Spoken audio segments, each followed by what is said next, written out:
Hey, you ready? You ready for this? Are you? Is everyone here who's here? Is he fucking ready? It's my time now. It's my time. It's time for SHAGCast number 1. What's going on? Stick around, Brown. Arcsoul's here. Got some people watching all around the internet. So whether you're on Twix, whether you're on Rumble, whether you're on YouTube, I don't care. It doesn't matter.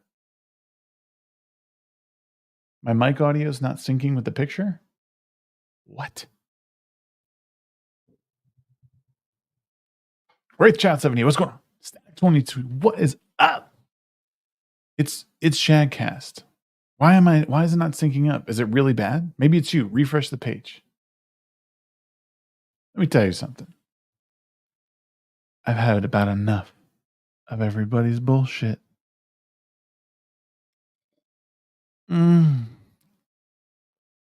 Oh, the tears. Oh, the tears.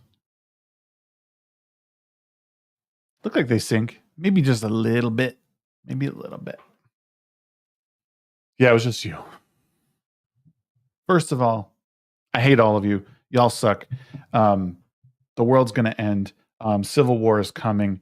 Fuck independent comics. What else am I supposed to say? Can we just make this a quick thing? Is that what do we do? How do we do the grifting thing? I need help. I need help. How does this work? There's a formula to it, and I got to get it down. Y'all are beautiful. Mephisto, it's really good to see you. Static 2020, it's good to see you. Wraith Child, it's really good to see you as well. And Dick Round Brown. Hey, it's a beautiful Wednesday. The midweek hub is off. We're not doing it tonight. The panel needs a break.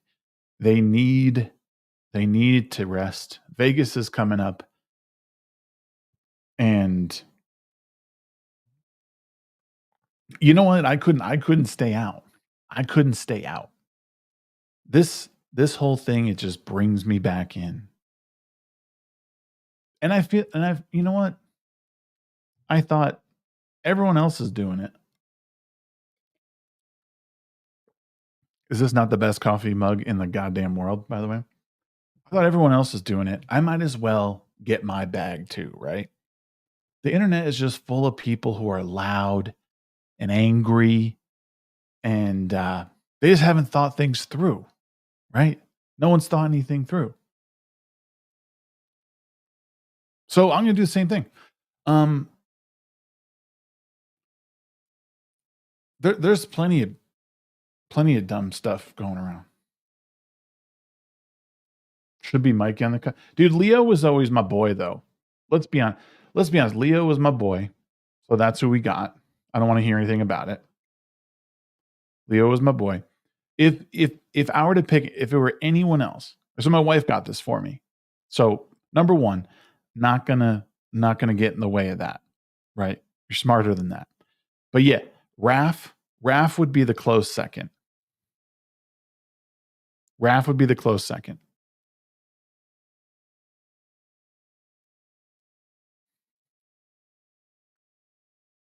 Wait a minute. Whoa. My beard is dumb? Fam, don't think I won't take that wrench away from you and beat you over the head with it.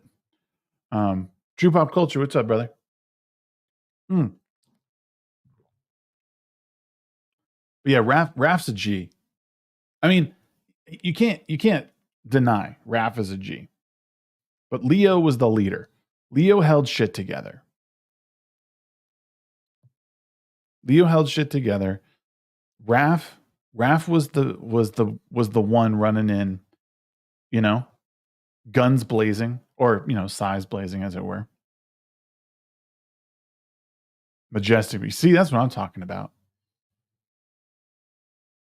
Dick around. We got to talk to Quarter Black. We got to tell him what's up. We need that majestic beard on Normal World. I don't know what they would have me on for, but maybe just to talk about amazing beards. Yeah, dude, he had 2 swords. Leo had 2 swords. I always wanted Donnie to be great. Maybe it was just that Donnie. I think Donnie was ahead of his time, right? Like Donnie was like he was the wise one of the group, but no one gave a shit, right? Because you're watching that show and you're like, I don't give a fuck about this dude with a stick, and he's just inventing things, and no one cared about that. And then you had Mikey, who was just eating pizza. He was everyone's hero, fooling around, chilling.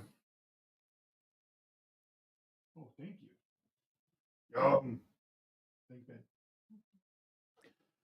Amazing piece of cake, you know, the best cake in the world. Or no, it's a coconut halpia bar. Soren Resner, what's up? Have you seen The Last Ronin 2 just came out? Dude, I saw The Last Ronin 2 came out. My comic book shop called me up and was like, "Hey, do you have everything you need?" I was like, "Well," he's like, "Do you have all of your Last Ronin stuff?" And I'm like, "Well, I think." I said, that was 5 issues. And he's like, "Oh, well, Last Ronin 2 came out." And I was like, "What?" I had no idea. No idea. A cake delivery? Yeah, dude. Check this out. So it's a sweet potato halpia, is what it is. See that? It's those purple sweet potatoes. Top's like coconut, sweet. Oh, brah. Bro. Keep hearing something. Man, looks scrumdiddlyumptious. I'm gonna go grab some grub real quick. Yeah, man, come back. This shit is insane.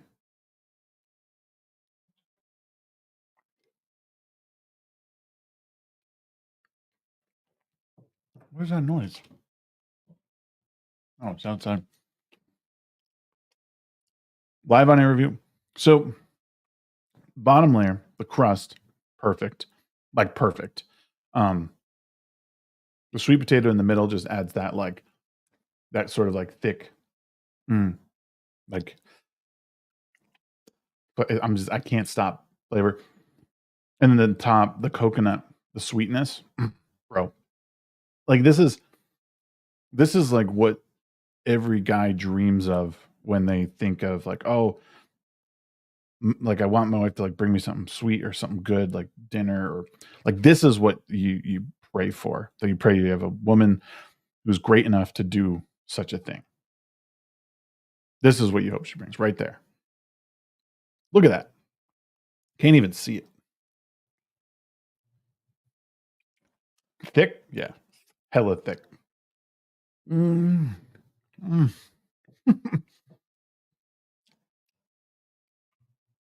I'm not even upset that I'm eating on air. But both of them, Mephisto. You want both of them. Like this is like the literal, like you get like the icing on the cake, and this is the cake on top of that icing. You feel me?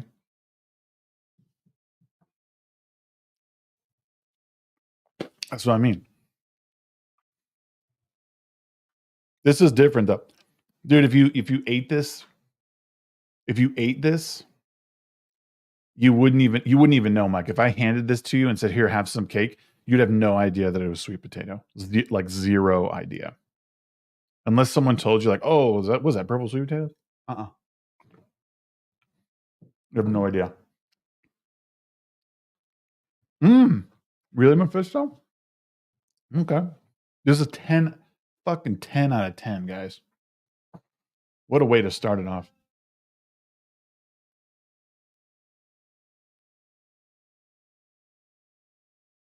10. They're all new turtles, but I have only seen how far they tell the story of the conflict between Amoto Yoshi and Oroku Nagi. Oh, wait, so is it a prequel? So the Last Ronin 2 must be a prequel then. Is that right? Let me see. What should we EFAP? I feel like if we're gonna do Shagcast, we got to EFAP something.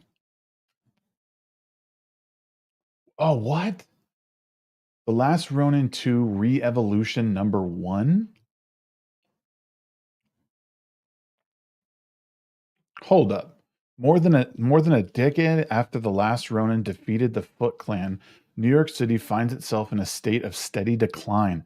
Now the desperate gangs vie for economic political control, and that the chaos is taking its toll.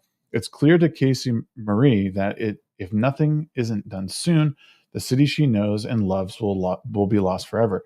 So, whether they're ready or not, she and her young pupils must raise a new coalition and lead the charge to help the peace. Witness the rise of the next generation of the Ninja Turtles. Okay, interesting.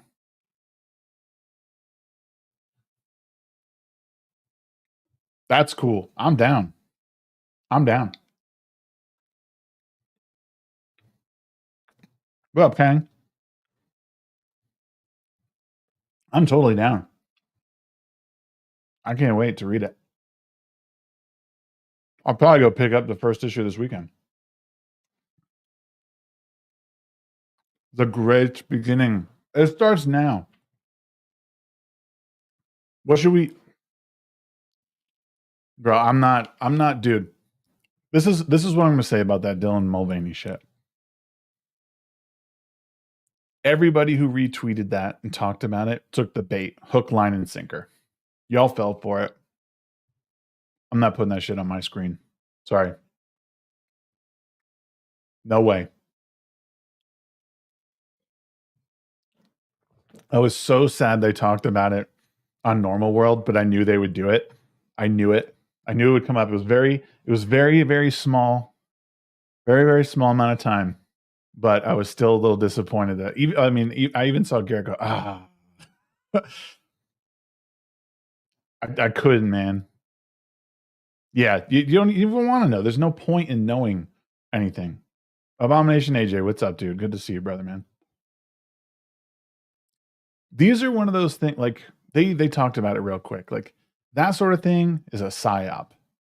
That shit's meant to distract you. It's meant to. It's pissing me off. It's meant to distract you, and it's meant to just piss you off. It just gets you really mad. Just ignore it. Just ignore it. What's going on? You got to. This coffee's so good, but it's impossible to drink out of this mug. Impossible.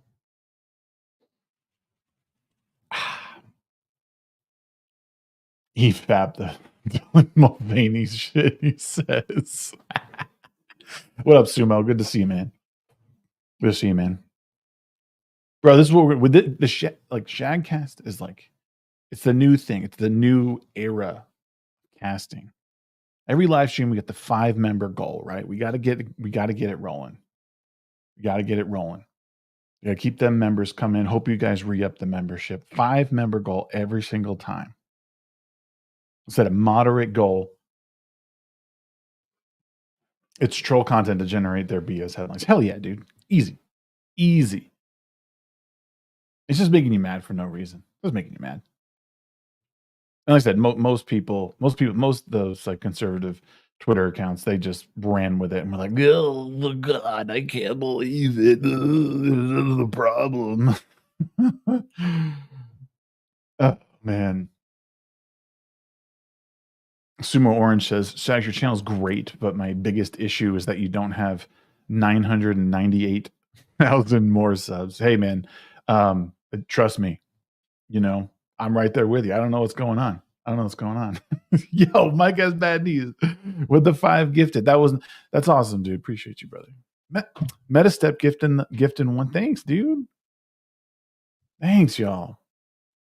Y'all enjoy your membership. Keep it tight. Hold it tight. Hold on to it so I can update those credits so y'all can see at the end of the show. Gotta update it. Here's what I'll say. Here's what I want to say, because this is my show, right? This is mine. The world as I see it. The world's, actually, what's really funny? I wish I could EFAP the Joe Rogan episode of um so he talked with that dude who they found body parts in his freezer. He talked, he's big at like the guy was a big advocate for the for prison reform. The prosecutor was with him, and I was listening to it today. It is hilarious, like listening to this guy talk, because he's just like all the stuff he's saying. It totally runs contrary to like him getting caught and like finding this body. Yeah. Um. Yeah. So let me pull up who it was, so you can look for it. It was wild, bro. It was wild.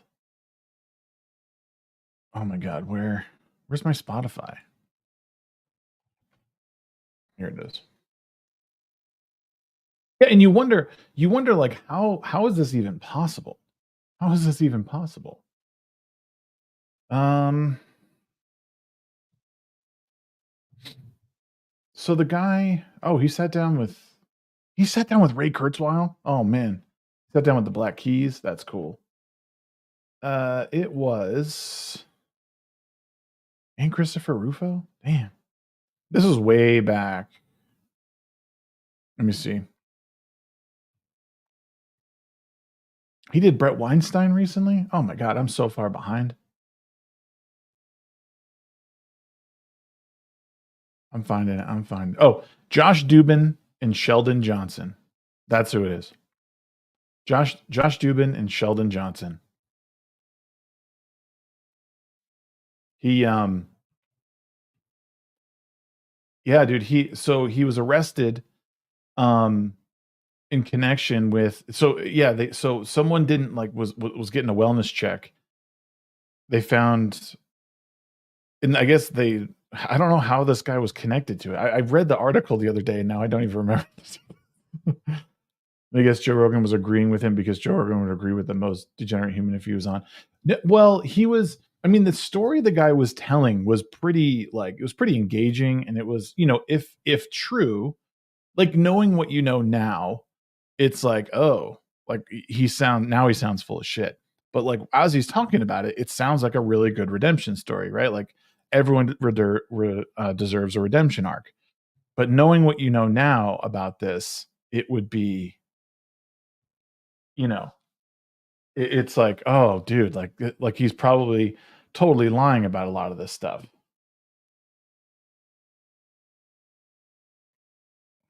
Is it on YouTube? It's a 3-hour podcast, but like the very beginning part and like listening to him like talk about it. Normal World covered it last night if you need footage. Oh, did they really? I missed last night. I'm not always there. I did miss last night. Maniacs and creeps are hidden in plain sight, like the alien from John Carpenter's The Thing. Oh, totally. Totally. Yeah. Yeah, it's wild. Um Yeah. And Metastep's like, shh, don't blow my cover. Stop blowing my cover.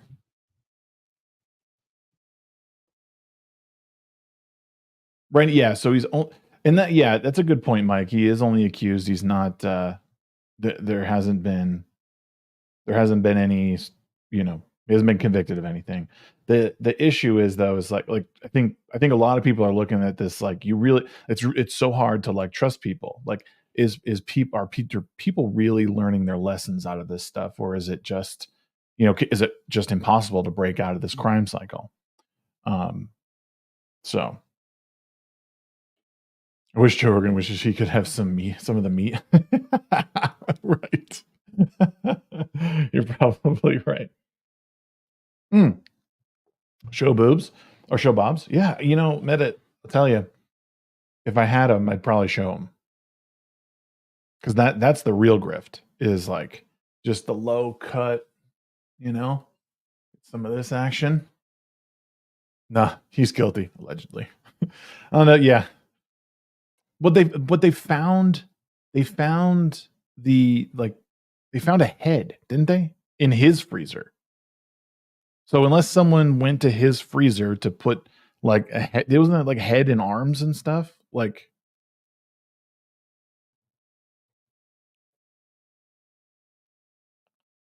he was prepping for yeah. He heard our episode last night about prepping, and he was like, "Well, I should probably get a human head because I heard there's lots of nutrients in the brain and eyes, and then the teeth I can use to make weapons, because they talked about weaponry." So yeah.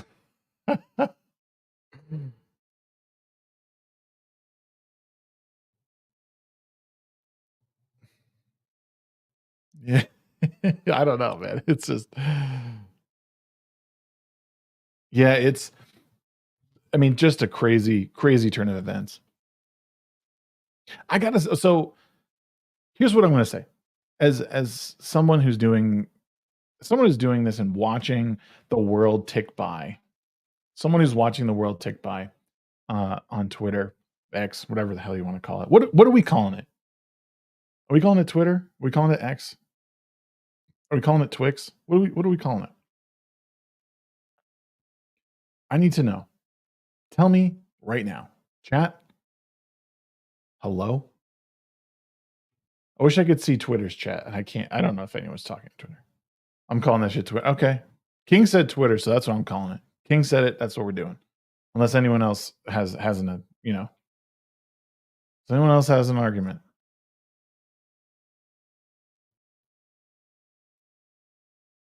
You don't care. Okay. You know, I watch this stuff.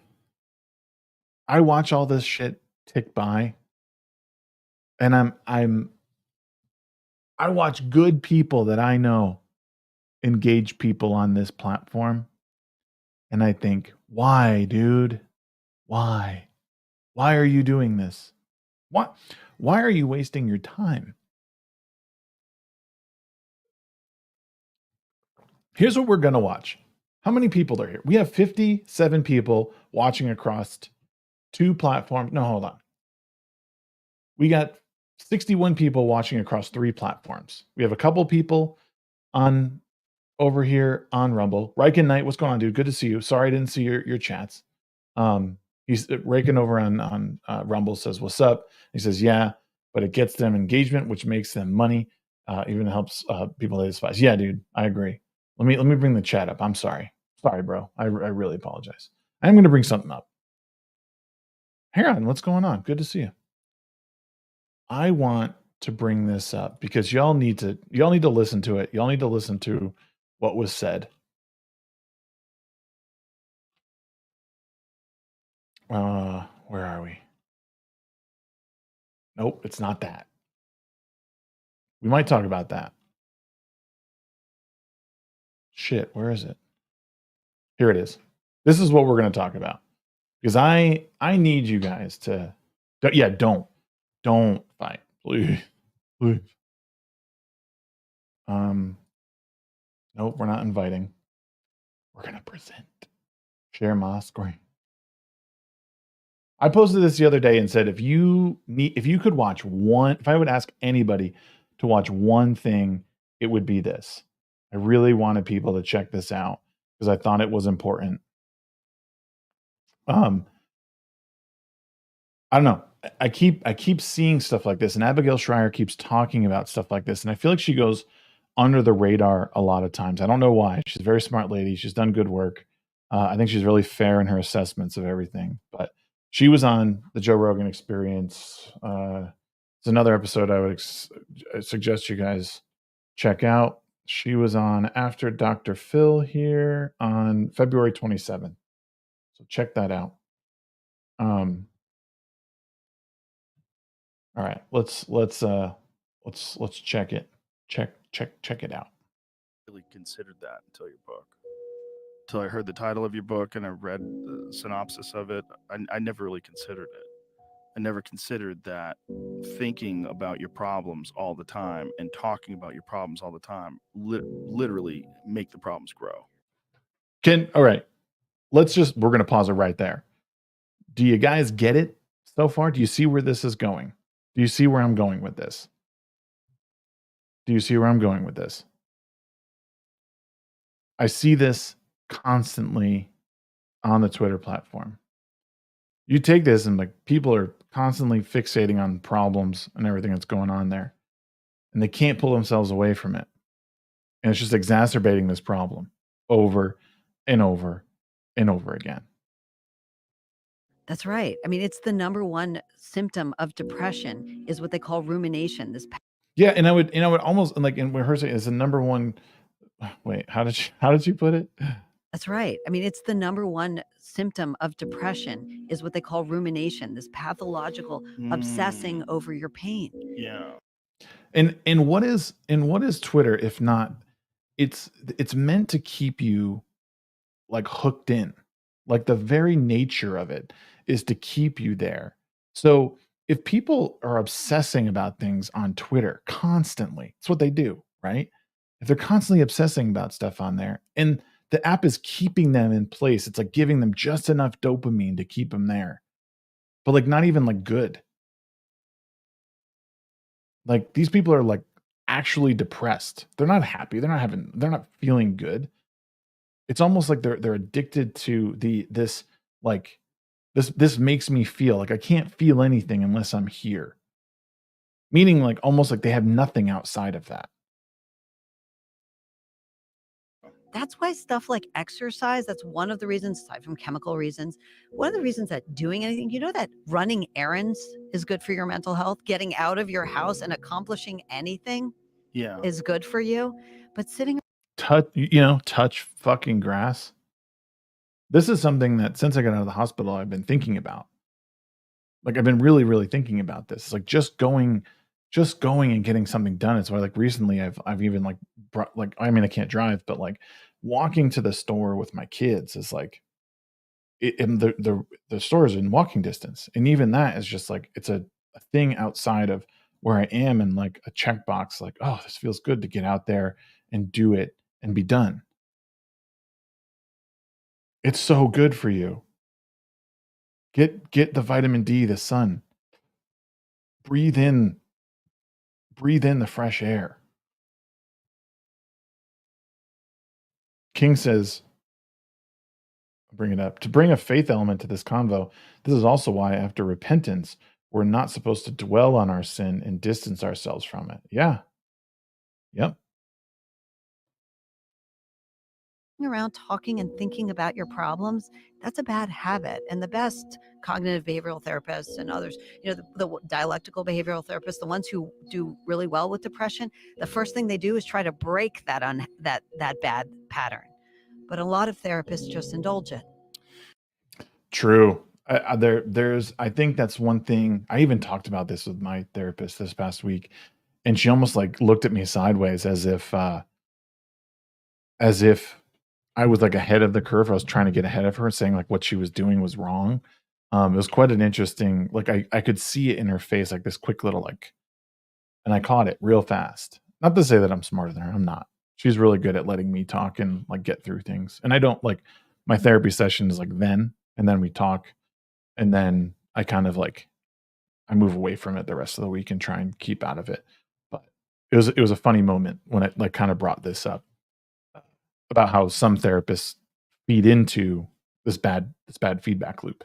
Um, but I feel much better when I'm like outside and I'm doing stuff, and especially in like summer warm months when I can be out there for extended period of time. It feels much better. Heron said, "I hid away for 7 years after my girlfriend died. Almost ruined my life because of that depression." Yeah, it's rough. You know, I can't even imagine. I can't even imagine. I'm sorry. I'm sorry about that. It's a luxury that's provided to you by a life that's fairly safe. People that live in war-torn countries and have very difficult lives, they don't have that luxury of just sitting around all day and doing nothing and, oh, I go outside and run errands, that's going to make me feel better. You're dealing with like real stress. That's right. And I think that This also, I was thinking about this too, and they might even actually bring it up. Like people with real stress aren't making up problems for themselves. Does that make sense? Like they're not like the small little things that we find people like sort of making up problems for today. People don't have time for that. And this is but dealing with real stress is totally different. There's an expression that someone told me once, and I say it all the time.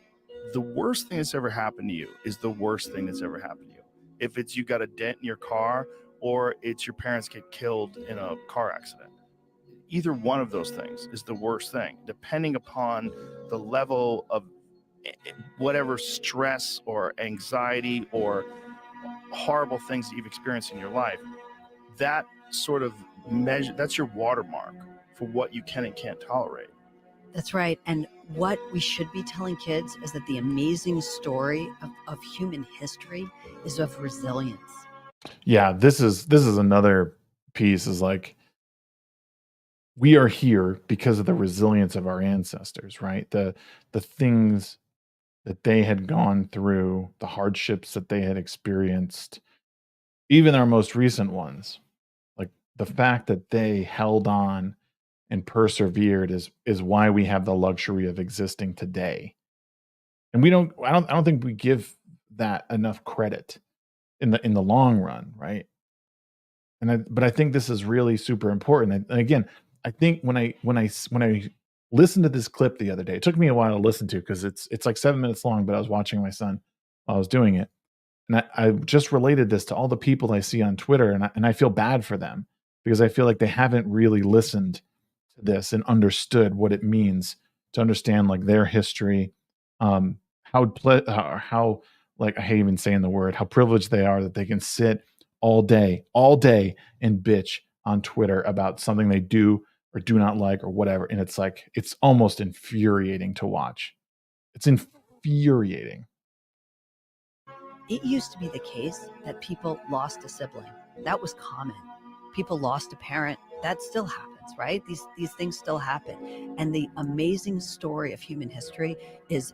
Yo, what's up, Lofty? SHAGCast is in full effect right now. The grift begins.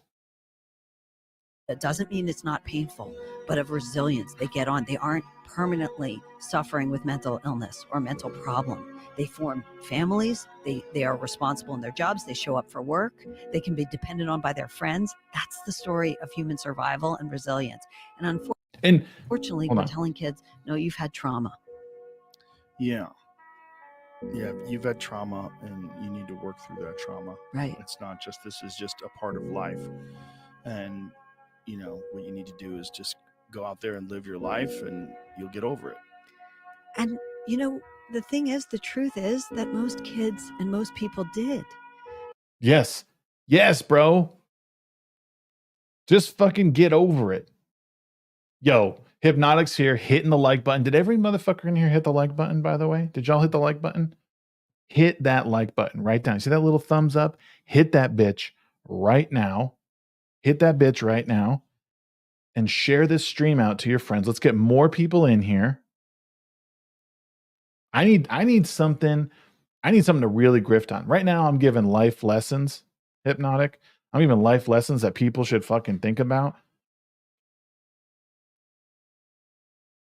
And I don't know. Like, someone asked for a titty before. I don't know if I can take the titty out. We're gonna have to start getting the red boys if you guys want titties. I don't know. That's all I'm gonna say. What's up, Jack? Good to see you, brother. In other words, that didn't mean that dad didn't lose his job and they were forced out of the, they had to lose their house, or these things happen. They've happened in every family. And I think one of the many reasons that kids don't know this today is we've cut them off from extended family. The story of their grandparents is a story of resilience in almost every case, right? You hear about your family. Cut them off from their grandparents, but you fucking cut them off from just family in general, right? Like the whole family unit, just taking that apart and like not even and just saying like, this isn't important, and like, oh, you should just do whatever, and you don't need dad or you don't need mom. Like that shit, like they're just taking a big runny dump on all of it. I think it's one of those big things that I see happening. And I think it might be happening through other things, might not be completely intentional, but I think a serious after effect that we're seeing from a lot of this destruction of like basic like American culture is like it's trickling down into this. Well, who cares? Like, take care of yourself. Like, it doesn't really matter. Like, whatever partners you want. Why is it got to be runny? Because that is the worst of them. Like a solid one, you could like brush off, right? Like a solid poo, you just go but a runny dump. Like, do you ever like shit your pants as a kid and it was like down your leg and like in your sock and you couldn't clean it properly? Like that, this is what I mean. Like it gets down in your sock, dude, and it's in your thigh and your fucking leg hair. Unless you're a bitch and you shave your legs, like. But a big runny dump on something is the worst dump possible. Everybody knows it. Everybody knows it. We need that clip, by the way. We need that clip. Shit my pants. Bro, I have. It sucks, dude. It sucks. I can like those. That is the shit I remember. That is the shit I remember. What if it's creamy? Hold up. Creamy? Creamy? What is that? Garrett. Like I think maybe the creamy and the runny is maybe you're maybe I think we're thinking the same thing. I think we're thinking the same thing.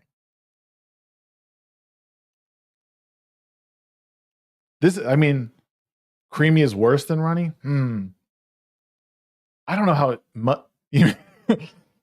Oh wait, I think I know what you mean. Is it that heavy one?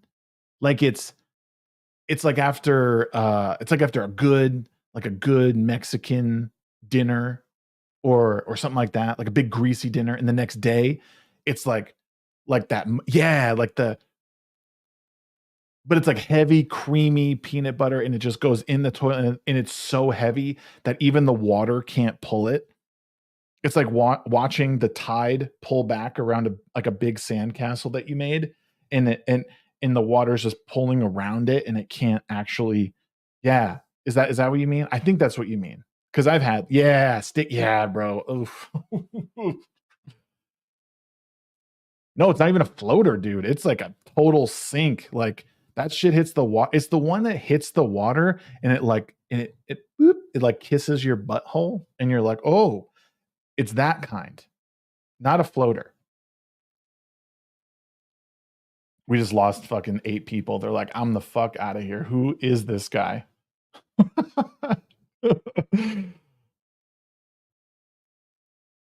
Oh my God, I miss Devastator over here. What's up, Devastator, over on Rumble? Good to see you, brother. Thank you for sharing out the link for the stream. Appreciate you, man. Man. All right, let's watch the rest of Abigail. Family history, and you're going to hear a story of pain and survival and resilience and overcoming. But today you've got teenagers who say, oh, I can't drive past my middle school where I was bullied because of my PTSD. They don't have PTSD, but they think they do. And what do they have though? If you are bullied, this is Lefty Joe coming out, but like she's right. She's 100% right. Yo, what up, DJ? Sorry, Heron. It's great to see you. What the specialist says is the reiteration of many psychological, philosophical systems from different cultures in the Hellenic era of the Stoicism and Pyrrhonism or in India, the Buddhism. Yeah, well, this whole thing, like we're just missing this because what we're doing is we're just taking everything and cutting off. Like we're just saying, you have this you no longer have this emotion. Take this pill and it's gone. You don't have to deal with this anymore. And that is a huge problem.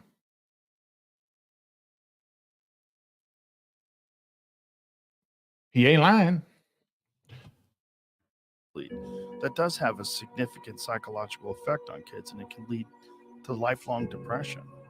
I don't know that it can. I mean, You no, don't think sorry. so? Like for young people that like get treated like shit and told that they're nothing and useless, and that sort of like when I didn't really get bullied in high school, but I remember going back towards my high school when I was like 19, and I'd get anxiety.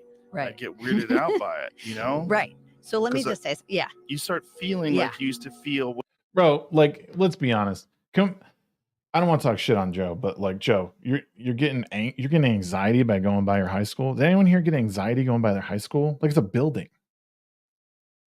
I loved going back in my high school, and I didn't have a great high school like career. Like I wasn't super popular, but I wasn't like the unpopular kid. But I actually liked going back and like seeing stuff. Like what, dude? No, it's not. It's not the same. When you went there. absolutely. But that's not a PTSD flashback, right? What is that? That's a bad memory. And we have them. And by the way, when Yeah, right. Thank you, Abigail. It's a bad memory. It's just like, oh, I didn't like that thing. Right? Like I mean, I had moments where I was absolutely bullied by kids and older kids. But I loved going back and seeing everyone.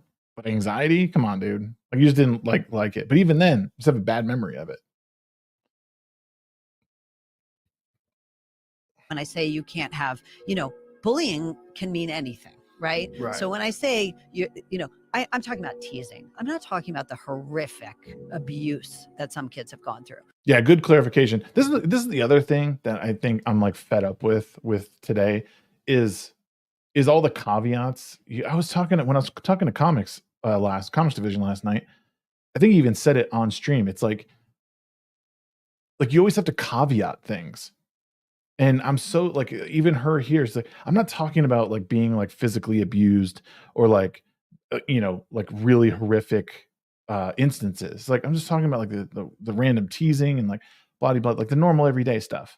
And like but it's all these caveats you got to make so people understand because people generally like they'll constantly be like, well, what about this and what about this and blah blah blah. I'm like, dude, what? Paolo, the Italian guy, walked through my high school recently. It was fun to show the wife where all the crazy stuff happens. So some of it I did. Yeah, no, it's always fun to get into stuff like that for sure. Okay. But do you have anxiety? Yeah, anxiety exists for a reason. It's actually adaptive. And so there are benefits to anxiety and there are negative parts of anxiety. Now, I'm not talking about anxiety disorder. We don't want anyone to suffer with an anxiety disorder that interferes with daily life. But a little anxiety, feeling bad, and a bad memory, that's not only part of life, but it can have positive effects. So right? And like again, it's okay to experience anxiety. You don't want it to be crippling, but again, her point here is really, really, really important to listen to. one of the positive effects of anxiety is it helps with performance. If I weren't nervous for this right now, I wouldn't have prepared so much to make sure I remembered what I was going to talk about, right? And we don't want someone with no anxiety crossing a street because he's not going to look for cars. Right. So kids, anyone here have kids? They don't have anxiety. They don't experience fear when they're young.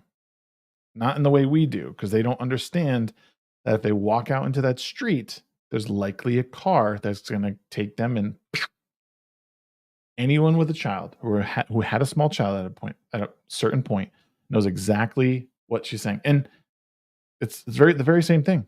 And a lot of these medications do that. They just remove this. They allow you, like, you don't have to deal with this thing. You don't have to deal with this. They don't teach you how to. It's that adage of like, we're just gonna give you this fish. We're not gonna teach you how to actually fish. And whenever you need it, just take it and it's gonna go away. When the real solution lies in the very root of the problem. You know what I mean? Yeah. And we're going in with medication and we're deleting things like anxiety, depression. Anxiety helps you make beautiful memories. You remember Christmas morning because of all the nerves about it ahead of time, or you remember your first kiss partially because of the anxiety. That's why Oh, dude, that first kisses, dude, like absolutely, like it's like one of those memories you never forget. I mean, a lot of times, some people might have really shitty memories of their first kiss, but like, there's so many memories that you have that are good, but you were so nervous leading up to it, but it became a good thing because you're like, oh, I just totally overthought that, but it was great. The memories are so clear. Right. And when we go in and we give kids a pill for that, not only are they not developing an emotional musculature they're going to need as adults, but they're losing a really important part of the human experience, like feeling low because you were dumped and then seeing you can get Dump. over it. Right. That's a very important thing you just said about experience anxiety. It actually helps you be sharper. It does. It really does. You have to be nervous before you do things. That's right. That are difficult. It's just that uncomfortable feeling people avoid, right? Because they get scared of the anxiety. But if you talk to like one of the best examples is UFC fighters. UFC fighters before they fight, they're all nervous. They're all scared. Every one of them, terrified. Yeah, as they should be. They're about to get their ass pounded. And I would imagine, like, these guys, and this is one of the reasons I hate the Jake Paul and Mike Tyson fight, right? Because who gives a shit? These two guys are going to go out. There's no anxiety involved. No one gives a fuck. I mean, Jake maybe should have some anxiety because he might get his clock cleaned. He might be fucking drinking his meals out of a straw for the rest of his life.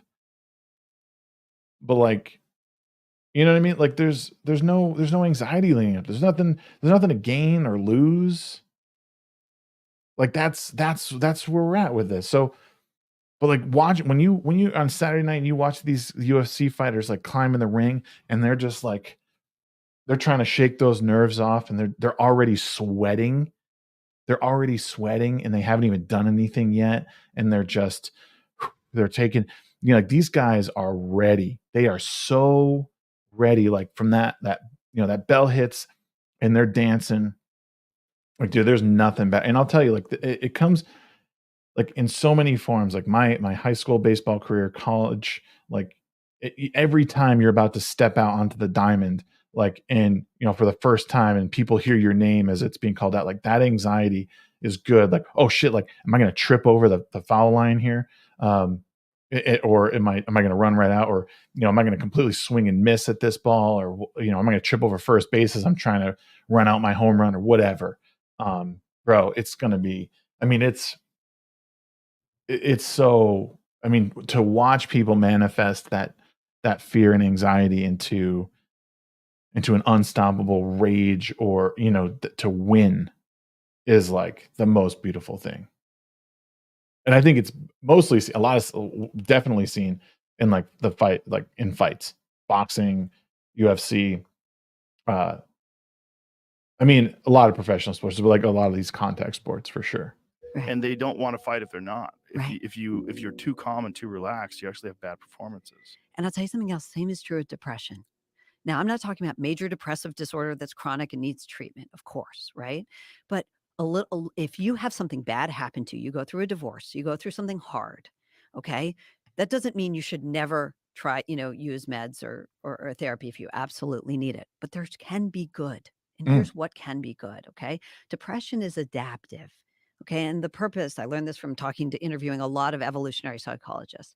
And one of the good things about depression is it shuts us down so we don't do anything rash and we think about what change we might want to make in our life. Ooh, imagine that. Imagine that we take a few minutes to think about the things that we want to do and not say the most insane shit possible. But hey, that's the grift, right? That's why we're here. SHAGCast number 1. Ooh, you know what I'm saying? Love you all. We're here tonight. Grift number 1. Griftcast number 1. Because sometimes we need to make a change. And if we just medicate away the bad feelings, the worst feelings might be dampened, but we also might be locked into that low state and never make the change we need to make. Right.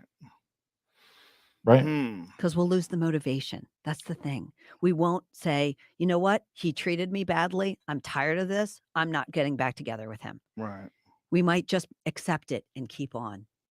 And I think it's what a lot of people do.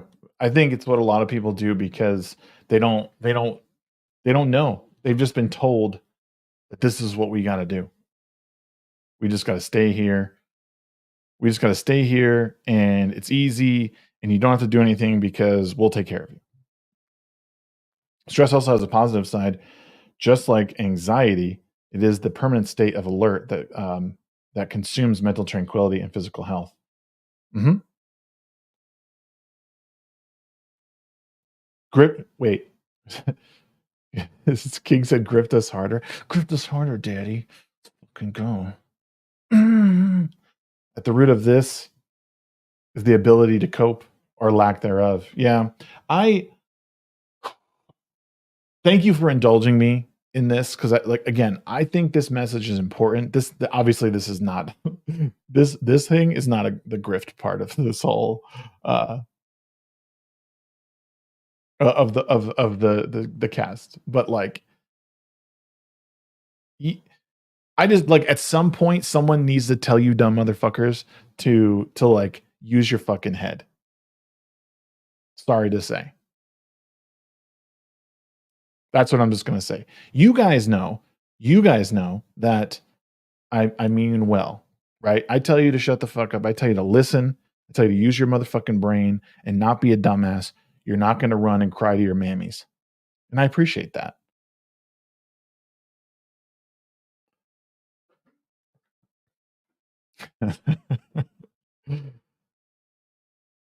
Let's not fuck around and find out tonight, guys. All right? Let's not fuck around and find out. Let's talk about no. Like, scissoring has been a great topic as of late. Let's talk about scissoring. Most need to hear that. Yeah, I could really get into the grift, because I think there's so many dumb people. I don't even want to give people the time of day. Yeah, Heron, you've missed a couple episodes of the midweek comp, and I've been very vocal about how appreciative I am of the act of scissoring. Yeah, I don't know. I think it's based.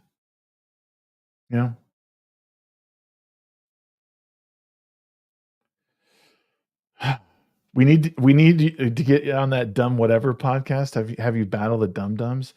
I can't stand those fucking guys. If you watch the whatever podcast unironically, I think you're you're a loser. Sorry.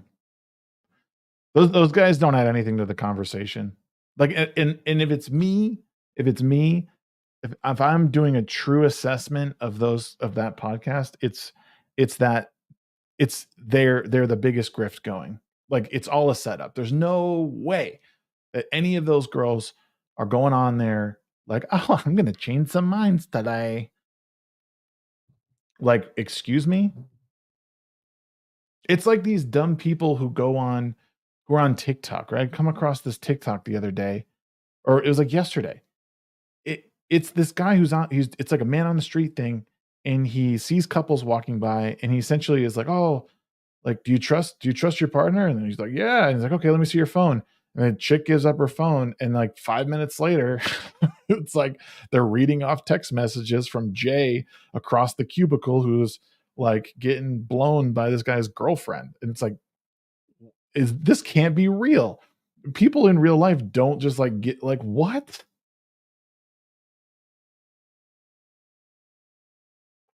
Yeah. I was scissoring feel like, how the hell would I know? Like, it's smushing things.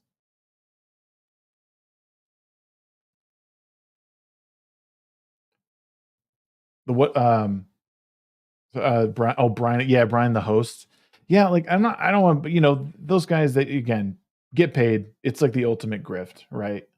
The whatever podcasts are bad Tate wannabes. That's exactly what I thought, you know.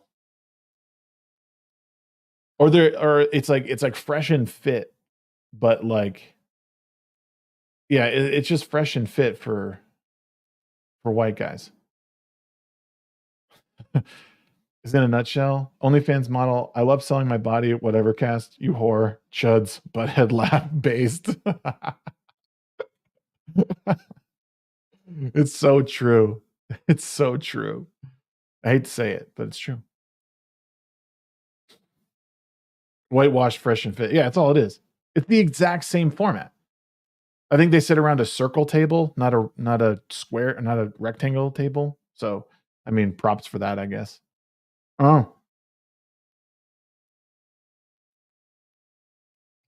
I'm really tempted to get into like super grifty shit and like in just like I don't know. I don't know if I keep going back and forth whether I want to stoop that low or not. Not to say that again, I don't look down on people who are doing that because it's a lucrative business, but I am trying to go the opposite way a little bit and like, oh, let's talk to people. Let's humanize people in ways. And this so far has been the opposite of that, right? It's like the gym bros. Yeah. OnlyFans for me. Yeah. So it's only oh, man, I hate gym bros. What's my angle? I don't know, man. Like it's the grift report. I don't actually. I don't. Yeah, no, I try and be real. I mean, honestly, like on these one-on-one shows, you really do get like an uncensored me for the most part. Like this is how I talk about shit a lot of times with like my brother-in-law and like other friends and everything. Um, I really try and just be straight shooter and just talk how I would normally. I mean, the God's honest truth is that um the God's honest truth is that I, I'm just disappointed a lot of times.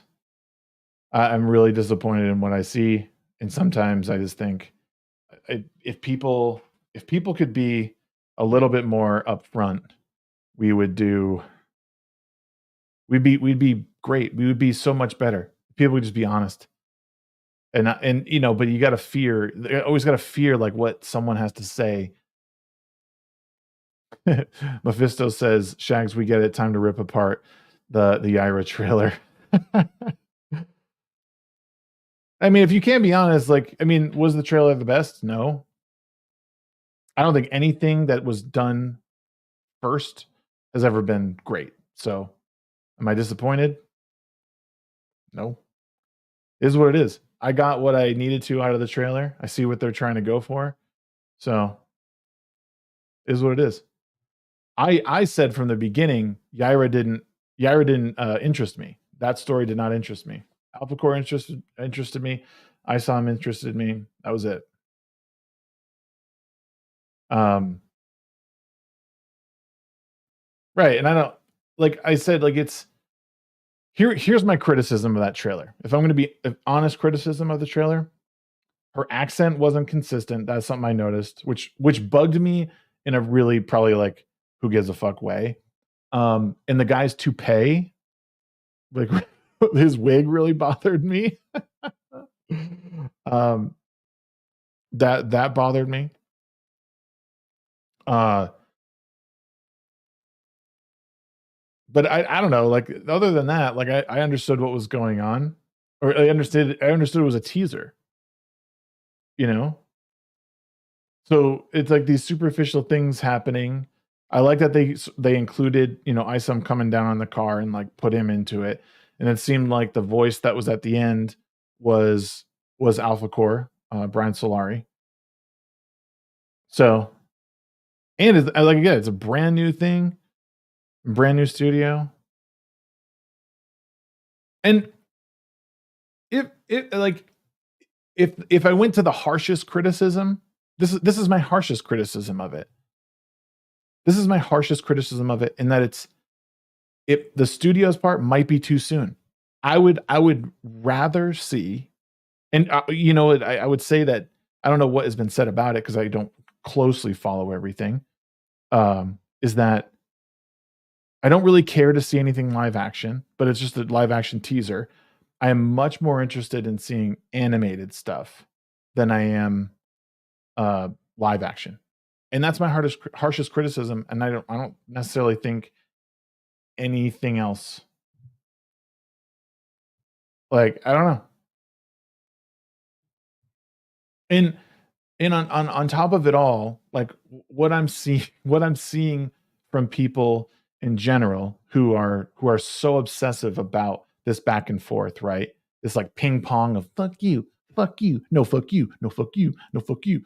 What I'm seeing is that there's like I didn't accomplish this in this way, and I'm kind of pissed about it. Like that's the mentality I'm seeing with people.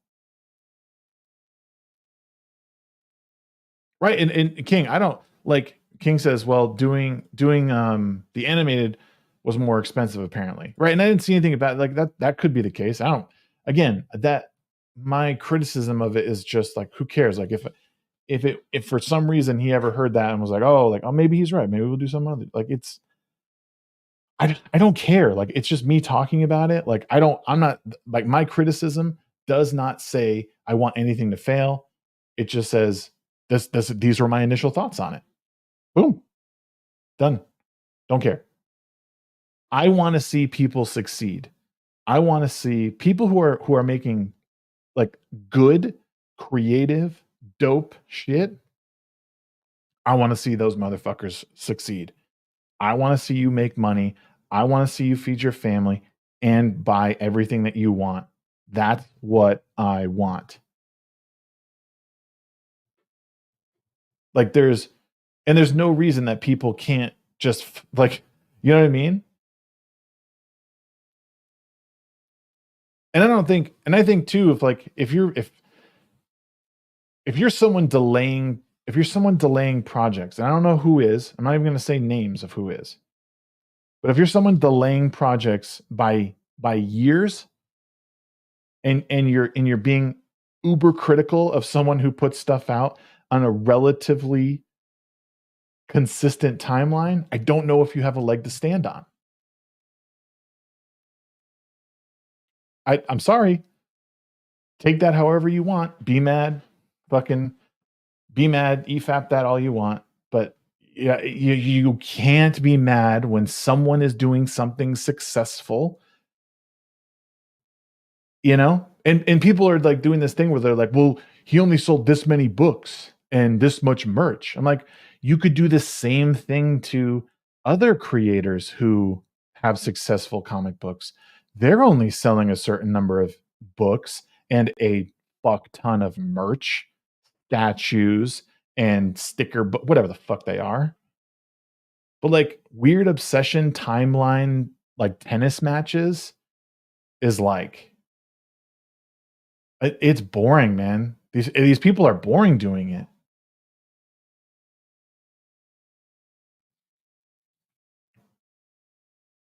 And people need to be smart to like, I don't know, man. So here's the thing, right? You need to be smart with how you invest in people. And like even if someone is an amazing artist and he does great things for a community and props people up, that's a good thing. But they're probably a bad bet.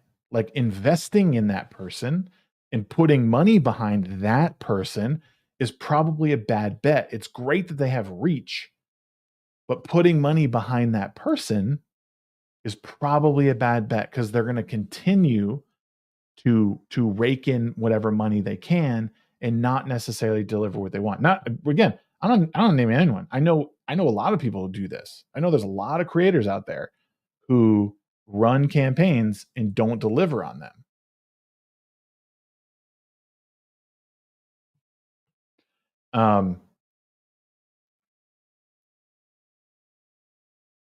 Devastator over on Rumble says, also, if you watch Eric's response, that trailer was promotion for the comic book and not a sneak peek into a movie. No, and that's what I figure, Devastator, for sure.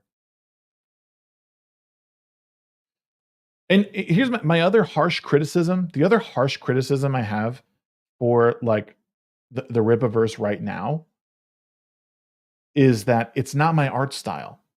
I don't usually read comics in that art style. I just don't like it. If I'm being honest, I like EVS's style of art more. But that again, I've enjoyed the story portions of what I've read in ISOM, and I want to know more about the universe. but the artwork is not my style. And god damn it, motherfuckers, like that means I respect everybody over there who's working hard. I respect Eric July. I've interacted with him a few times. I respect everything he's doing and what he's trying to do. And what, you know, what Comicsgate is trying to do. If they're trying to do their thing, do their thing. Get paid, make dope shit, make people happy, deliver your product. That's it. That's what I'm talking about. Sorry, I'll back and read some of this stuff. Cream NATO says, I think a lot of people lack a sense of urgency, which is integral in the creative process, in my opinion. Yeah, I do think that. So here's what I'll say. Oh, look, there's the kitty. There's that pussy. What I mean is, like, sometimes the creative process can be blocked. Sometimes it can be, not that it can be blocked. It can at times be halted, stopped. The key is communication. I think a lot of times nobody gives a shit if something's delayed, right? You guys don't care if something's delayed, but tell me, let me know, right? Let me know that something, if you've been talking about it, or, you know, someone through, like someone, you know, there was a package that was $1,000 on the Yaira thing. $1,000. So if there's a delay, you damn well better tell me that my $1,000 isn't going to be fulfilled right away. And if that were me, and it took years for me to get my $1,000 package, bro, communicate, because the creative process is often just kind of a shit show. Most people are understanding. King says, Eric actually liked my criticism of the trailer. I thought it mirrored the comic format too perfectly for it to be a live trailer. That's a good point. That's actually a really good point. Really good point. Jaffo says, Sumo Orange, I agree. No one looked good. Where EVS rubbed me wrong was asserting he knew what was best but taking the crusade of telling me what I should, but because he knows what's good. Yeah. Yeah, and that's the issue, is like, but I think that's what, I mean, I think that's part of the grift, right? Is that you have to be divisive and just say, this is what you do. This is what you do, and being just so cut and dry about it. So that rubs me the wrong way. I understand that he doesn't want us to settle for mid because we happen to like the creator. Yeah. And yeah, and having a great finished product is good, you know, and I just think that I mean, you always just gotta, you always gotta remember, like, what it is that I mean, campaigns, you're always buying into something. There's always the risk that they might not deliver, which you've seen with other creators. And there's always the chance the thing might not be great. But you hope that, like, those campaigns are often to kickstart something much greater, right? They're always there, but there's always the risk. Early access programs, all that stuff. I mean, it's essentially what a kick or a Indiegogo campaign is for comics. Is it's an early access campaign into something you hope continues to get love and get more and more updates, more issues, more universe. And I have to say, like, so far, we're seeing regular updates to a universe that people have, you know, taken an interest in. And it doesn't seem, the machine does not seem to be slowing down, which, again, I think a lot of people are investing in this because it's being delivered in a very, very timely manner. And that, you know, there's something to be said for that. Arsenal says, I think it's a bunch of pussies who refuse to sit down with one another because they got way too butthurt and hid behind the cliche good faith, bad faith BS. It's easy to stay mad. Yeah, and it's easy to stay mad, and it's easy to stay mad behind a screen, you know? They know that they're never going to run into these people in real life. And even if they did, they probably wouldn't recognize them, and they would probably enjoy each other's company at the end of the day. Again, it's why it's just a big grift. But, you know, reading these comments, you think these people are running around spitting in each other's mouth. EVS is right on a lot of his points, but only because he's severely envious. Right. Well, if you listen to like our interview, you could take a lot of what he says and like sort of point it back at him. You know, when he's talking about like Iron Age support and like, oh, you can't name your own thing, and you have to, you know, work hard first and put out your product, and it's like, yeah, and sir, won't you take a piece of humble pie? Javo says, this is what is annoying about Hollywood. I don't need or want them to tell me what is best for me. I don't disagree for settling for less. Yeah, man, it's difficult. We're in a really weird time. I think the commentary era of the world is ruining a lot of people. It's making you think you can't agree with both things. Norm 11 says EVS's biggest beef with Eric was that some indie fundraisers don't fulfill on time. Eric July said he was competing against the mainstream. Then he threw indies under the bus with multiple bad comics. See, this is something I would like to look more into. I'm always interested in looking into what people's grief is with him on the other side of things. I don't know this side of the story well, but again, people are like, when you do something wrong, you should own up to it. And I do think that demonizing indie creators is bad, because I think there's the better use of our time is to come together, you know, especially when it comes to like, I do think that overall there is huge leaps forward that can happen with embracing things like the Rippaverse and Comicsgate and making it sort of like a thing. Like there's no like, unless somebody is like truly wronging you in the space, like why would you disparage an indie creator? You know what I mean? That's why a lot of this stuff is really hard to navigate, because there's a lot of history and lore behind it that like you don't always get. And if you don't caveat properly, everyone's like, whoop, stop hurting my friend's feelings. So it is what it is.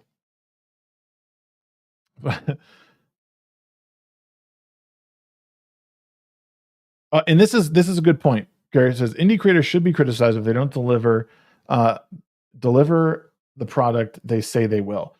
This is a very good point, and it's not one I want people to think I'm looking past. You know, like if you're not delivering your product, I don't know if there's much of an excuse for.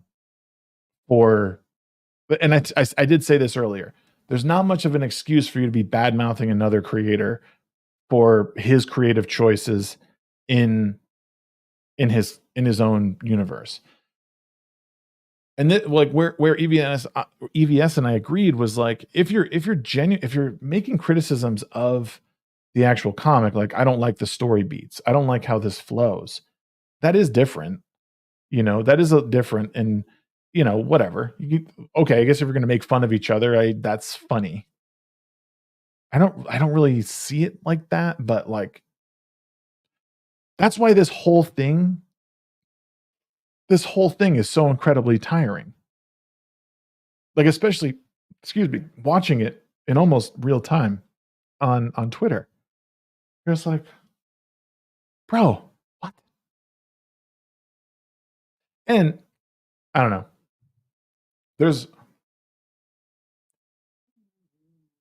I don't know. Bro, it's such a crazy thing that we're witnessing and watching. It really is. It really is. Where are we? Sorry, I'm looking at my screen here. Yeah, it's totally high school drama. It's totally high school drama. Appreciate y'all hitting the likes, and we hit our goal. We hit our 5-member goal, right? We're hitting our 5-member goal today. Would love to see if we can get to 10. Maybe we can do a little something extra. But I appreciate everyone hitting the like button and watching today. It's been fucking killer. Appreciate you. And we got 24 viewers here on YouTube, and over on Twitter we have 42. So that's fucking killer. Storm says, absolutely, indies should be criticized if they deliver a bad product or are late, but don't deliver a fast comic that sucks instead, and continue to criticize indies when you have no quality. This is something I'll say about the ISOM narrative, right? I know people don't like how it's written. I don't know. I don't necessarily have an issue. I don't necessarily have an issue with the story beats. I like how it's a bit different than traditional comics are. I know that is divisive, but I think this is one of the things that, like, storytelling, it can be done different ways. I understand it's not conventional. I understand why people don't like it a lot of times. You know? And I think it's okay. I don't know. I don't feel that my dollar has been betrayed yet. I think that's fair. Right? I think, well, yeah, I think it's Krabby Patty. I think right, I think the issue, yeah, and okay. Well, let's agree. Let's agree on this, that the story is a bit disconnected, and I don't see it in the way that it's being, like, I think, fuck. How am I gonna say this? I imagine the third one. Yeah, no, they do. They like what they like. The what we're seeing, can't even think right now. Fucking brain just like went. God damn. Why can't I think of anything? I suck, guys. I apologize. I think the intention is to bring ISOM 3 and bring everything around to understand who Avery is, who ISOM is, who the people in his life are. Right? I'll be honest, I'm excited to see Gooding. I'm excited to see Gooding and who this Gooding character is. He is, in my opinion, he's way more interesting. Way more interesting. It is, Krabby. It's really hard to navigate this topic unharmed.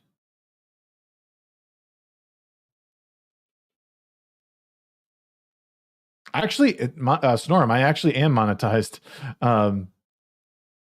When I get to the level of, like, ThashCast and FNT and all those guys, that's when it becomes impossible to respond. Like, when everyone came in the other night, it was like, there's 1,000 people. Never had 1,000 people here. I was just looking at the comments like, fuck, ain't no way. That's why, like, when he left, I did like a little after program to, like, sit here. No, you're good. You're good. Yeah.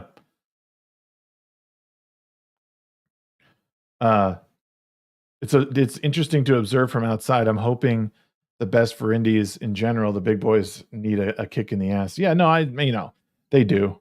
Everybody needs a kick in the ass. Quite honestly, everybody does. Everybody does. Everyone needs to remember that, like, getting kicked in the ass is not the end of the world. If someone wants to criticize what you're doing, like, if someone after this show, like, took this down and, like, went through and was, like, criticizing, like, everything I was doing, like, I might actually sit and EFAP what they were doing, like, what they were saying about me. Because honestly, I want to know. I want to know. I would love for someone to, like, rip this apart and be like, this fucking guy, what the fuck is he sitting there for? Change your fucking camera angle. Why don't you have more lights on? Fucking put some on your screen. Like, all, like, whatever it is. Shags, get me on. I want to tank your show with my talking points. I'm gonna belly flop on this minefield. I know you would. That's why I'm not throwing you the link. You'll say a gamer word and we'll all be done. My channel will just go boom. Like, finally, I don't have to do any modding anymore. This fuckhead. Mike says, I'm into the ISOM story. It's more similar to catching some mangas early on where you don't know everything right off the bat, but it's just a small taste, and then years later it all comes together. I don't necessarily disagree with that. That's an interesting way of looking at it. And maybe that's kind of like what I was like going for. Or like why like in my head I'm just like, I've read a few mangas where I'm just like, what the fuck is even happening right now? And then, a couple of books later I'm like, oh, all right. When you do a stream, have them think you are an angel and have them think you are devils. I get it. Yeah, they do. It's especially when you get new people come in. Like when I did, we did the interview with Ethan, and there's 1,000 people in here. They're all subscribing, and you could tell who's like interested in what's being said, and like who is like big time backer of one side or the other. And I just do my best to like just kind of hang and be a part of all the sides, I've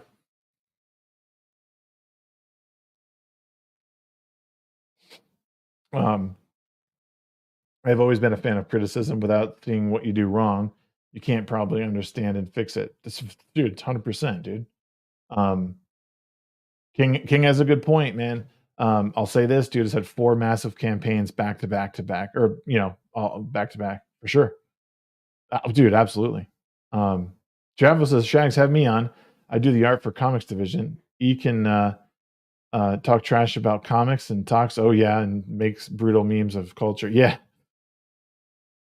Yeah, I got to start. I'm starting to fill up my my schedule of my one-on-one interviews. So you'll have to hit me up, Jeff. I'll make sure you're following me on Twitter. I think we're following each other.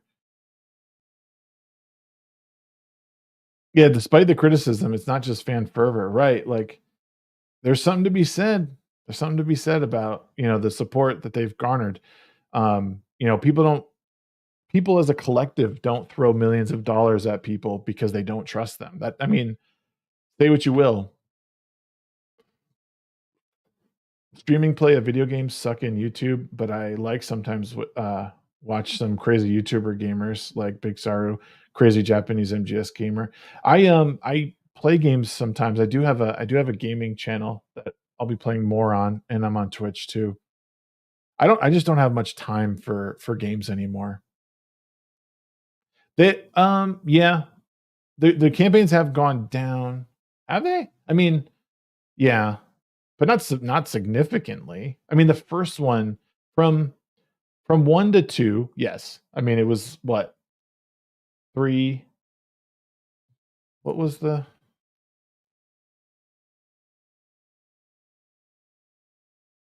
I'm just gonna look at them real quick. So yeah, ISOM 1 was obviously the big dog at 3.7. Holy shit. ISOM 2, 2.3. AlphaCore was less. I think people are less interested in AlphaCore, but 1.3. And Yaira's at, was it 2 or 2 days in? Well, no, just a couple days in. 3 days in. Damn it, I gotta wait. What the frick? I think it's like nearing 1.1, right? That'll match AlphaCore at the very least. At the very least, it'll match AlphaCore. No problem. Yeah, it's at 1.1 now. Almost, yeah. He mentioned he pays people $300K a quarter. Like that's his total salary. I don't know about that. That seems like conjecture. Like he's not a public company, so you're not like whatever numbers you're getting are people guessing. Like I would say nobody is sharing the actual numbers, but if it's like in total in total, maybe, but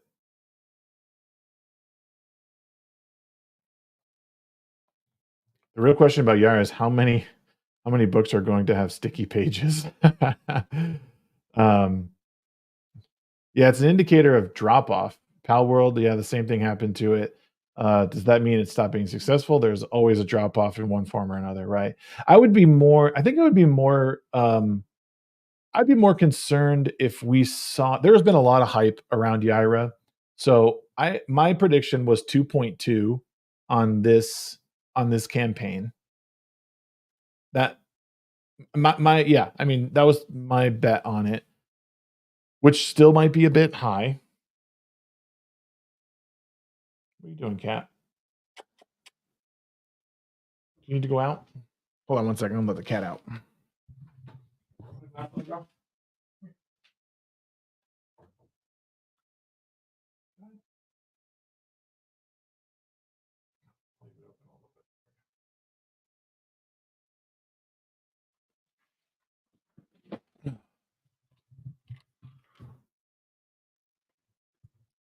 Yeah, I mean, that's what I mean, I thought, it's gonna go down. Snorum, thanks so much. I appreciate your sub, dude. Really, really appreciate it, man. It means a lot. It'll pass Alpha Core. The question is if it will hit 2. Yeah, I have a feeling it will, but we'll see. From campaign 1 to 2, one of the big differences was the PayPal debacle Eric had. That had to have an effect. How much? I don't know. It's very true.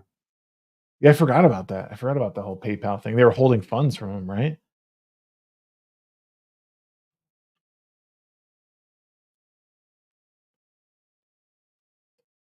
I think overall, I think there's going to be how many of these drop-offs do we think Ripiverse can handle while paying $300K to employees a quarter? Again, if that number is real, if that's a real number, it just again, I don't know.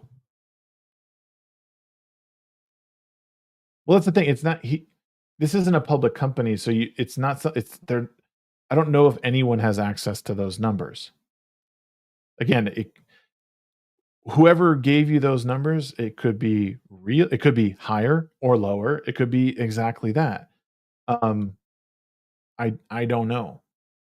But I don't know, how much it all depends on his operating costs in general.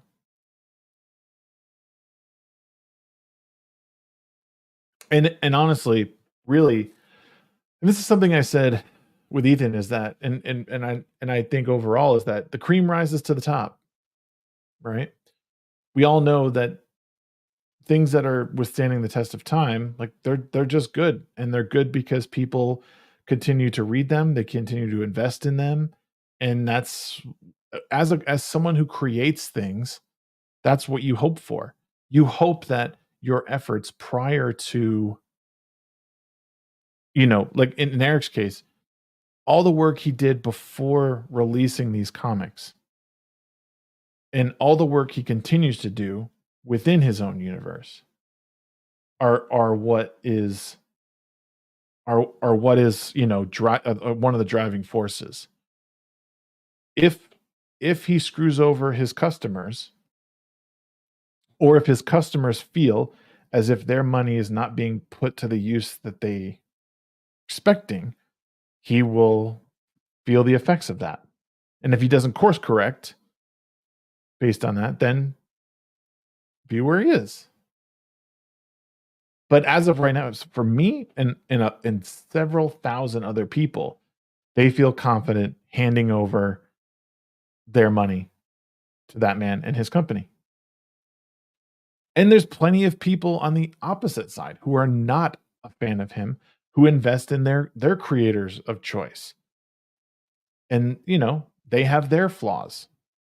And I'll tell you, the people involved with this mudslinging, nobody is perfect. Not one of them. Not one of them. So I don't like. I just in a lot of respects, I can't take anyone seriously.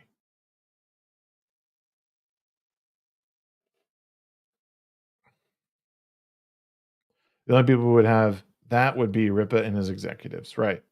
And I don't even like the other thing we don't know is like he put up a lot of his own money to begin with, but at this point he could have people investing in the company. We don't know that. Again, we don't know that, and we're not privy to that information because it's not public. Timothy Tinkleff, what's going on over on Rumble? Great to see you. Appreciate you coming on through. The mudslinging mostly comes from the audience and not from the creators. Most of the creators don't get involved. Yeah, but yeah, there's a lot of vocal ones who are, and it's unfortunate.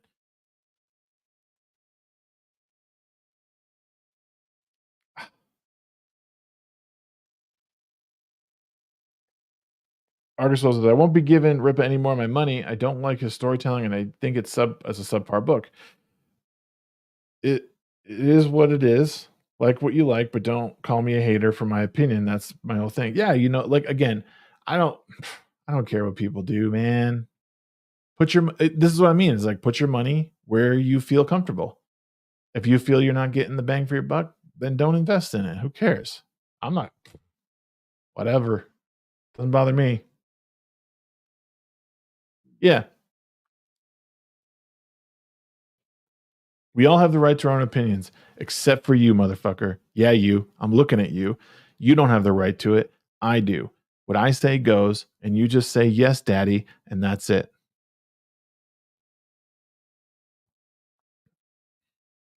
I think one thing EVS and Ripa could do is act like distributors, publishers, and promoters for creators with a fair deal that doesn't cost your soul, firstborn, and IP. Right. Timothy says, honesty is always the best policy. It is. It for sure is. And vote with your wallet. Yeah, absolutely, man. Why are you pointing at me? That was uncomfortable. But you're not supporting my team, so I hate you.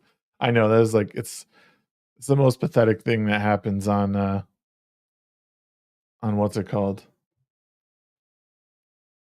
On Twitter.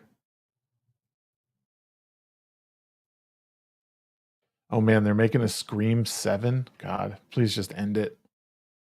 Please. Yeah, I think most artists should remove their tongues. Yeah, I mean, that's the thing is that people are just at this point they need to have a voice and and Twitter just gives you a place like I could just say whatever I want. It doesn't even matter. One question I have is how do you buy their dang products after their Kickstarter fundraising campaign ends? I'm always too late. Well, a lot of them, like I know with the Rippaverse stuff, it's still available on the website. But yeah, some of these, I think you'd have to. I don't know how you can get. I think with like Cyberfrog, if like with EVS's stuff, you have to get it like from eBay. I think that's where I've seen like you buy it. If they want to promote the Iron Age and take on the big boys, put your money where your mouth is and help others, not yourself. Not trying to sound like a commie, just practice what you say. Yeah, well, and the thing is like you can. I don't know. I think there's more like Iron Age creations than people give it credit for. Like there's a lot of prose writers that are sort of under the Iron Age umbrella that don't get like the exposure they do because they're prose writers, and I don't think they're as easy to promote. Like I don't know how many people are like dying to read the new, whatever book. But I think it's totally possible to get these people like exposure. And I think it would behoove, the issue is like there's a lot of opportunists out there. And because of that, you just got to be careful. But if one person is lifting up the other, like it just depends on like, who's getting You know, like if I'm going to pull you up, allow me to like show myself off. I think that's like a lot of the trade-off that's happening with that. Dark Opter says there's 6 screams. Only saw the first. The first 2 were good. Did I see the third one? I think I saw the third one, and I thought that was the logical end of it. But hey, what do I know? Most indie projects do not have their original works. Oh, right. Yeah, if you missed the bus on the first issue, you are stuck waiting to see if you get the catch-up bundle. Yeah. Or you find a resale. Romance novels seem like a good thing to get into. Honestly, I heard if you're a romance writer, like you can get like it's very lucrative. Yep. Like they make big money. Big money, no whammies.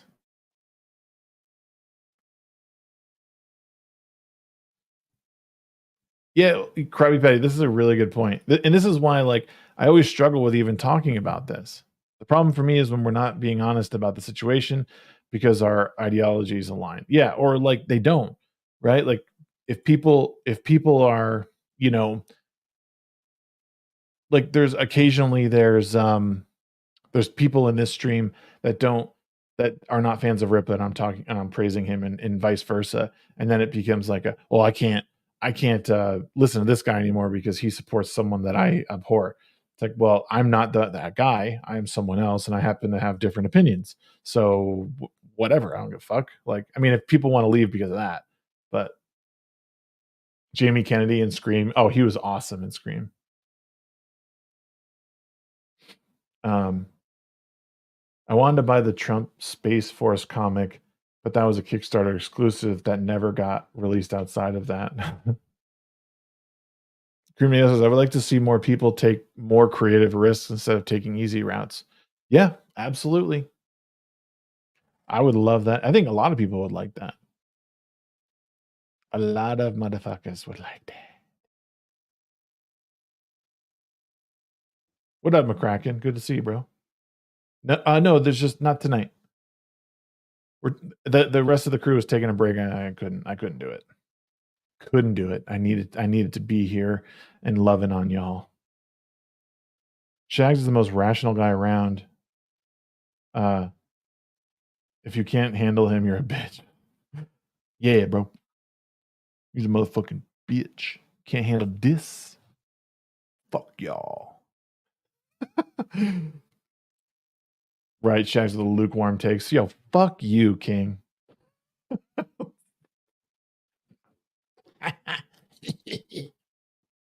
Bitch. To whomever has a valid point, I will listen to. I don't really care if they disagree or agree with me on any topic. Hey man, that's where I'm at.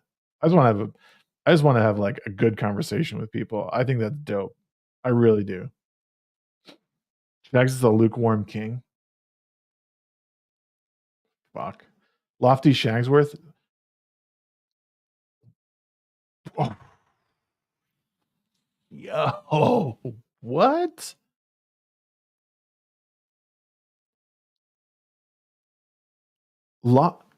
This motherfucker. What do you call a worthwhile romantic encounter? Getting your Shagsworth.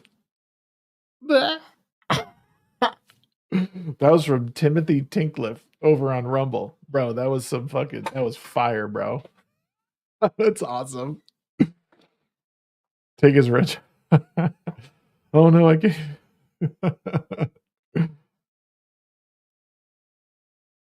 People, you gotta love Lofty. He's not afraid to be on an island all by himself. That's why I respect the man.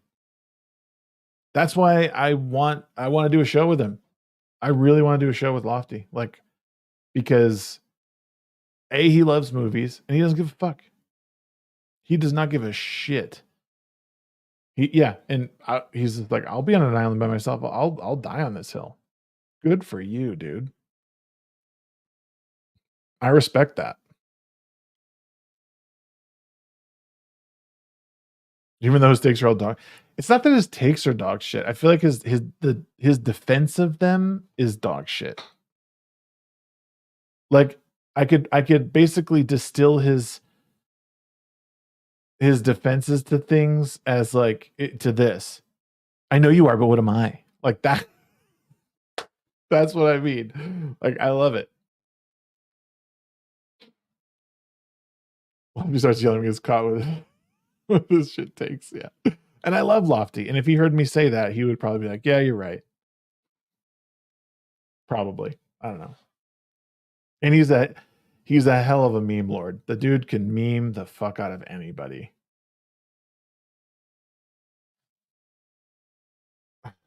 I can't stand him in a way, but I really respect how infuriating he is. Yeah, he certainly can like really, yeah, he can really get people going, which again, we're at 36 likes. Can we get to 40 likes? Who hasn't liked the stream? Can we get to 40 likes? Come on, guys. 40 likes. We can do that.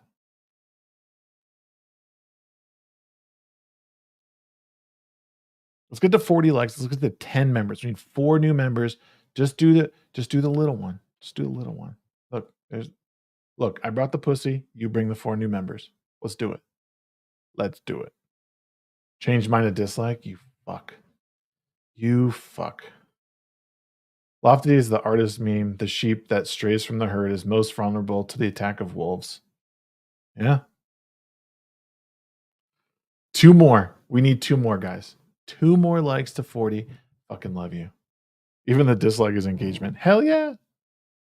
Lofty's takes are so gay, he makes Richard Simmons look like Arnold. Bro, I love this dad joke. What do you call a worthwhile romantic encounter? Getting your SHAGCast. Who's Lofty though? Lofty Pixels? Oh, you should look for him. Lofty Pixels is great. Is Lofty any relation to Leafy? No. Also, what happened to Leafy? He streamed every week on Rumble until he just disappeared. I don't know. He's not a cringe lord. He's misunderstood. 2 more likes, guys. Let's get 2 more likes. Everyone probably already liked the stream, which is awesome. If you're over on Twitter and you're watching, come to YouTube and hit the like button for me. I'd love you. Are claiming I shouldn't. Well, I have no takes. Leafy found real life. I think he may have. Leafy's looking for his chin. Oh man. I drove by a guy today who had no chin. I thought it was, I just was like, oh fuck, not that. Yo, we hit 40 likes. Let's fucking go. Where's my air horn? Oh, that's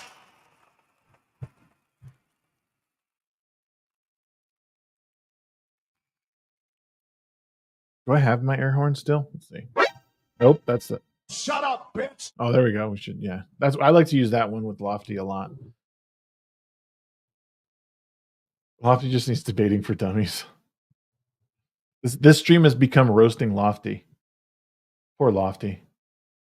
If Lofty were here, he could defend himself. But alas, he's not. We can say whatever we want. Maybe he's still here. Maybe he's kicking around. Not even Lofty is as bad as Fuentes. Yeah.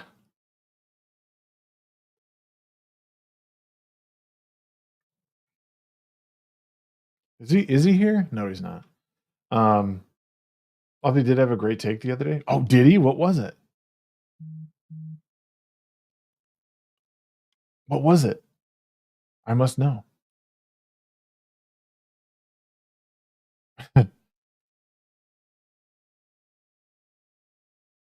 Let me I'll shoot him a link and I'll see if he's around. He might be sleeping.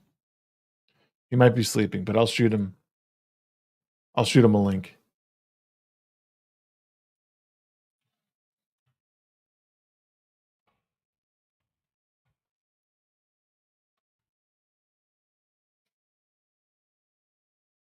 We'll see what he does, but I get the feeling he might not be around. He might be editing. Female gamers are Taurus. Oh, yes, I did see him say that. Yeah. Hey, it's not wrong.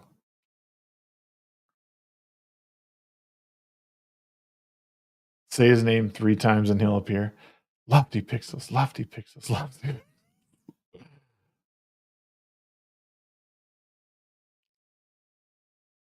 Oh, I'm doing it. Don't you DM me. You just put that shit in chat next time. I'm doing it. I did. I already sent him the link. Sorry, bro. He probably won't. He's probably busy. He's probably busy. This was a pretty successful first SHAGCast. Is there anything else we can... What else can we grift on? He tweeted an hour ago. So, I don't know.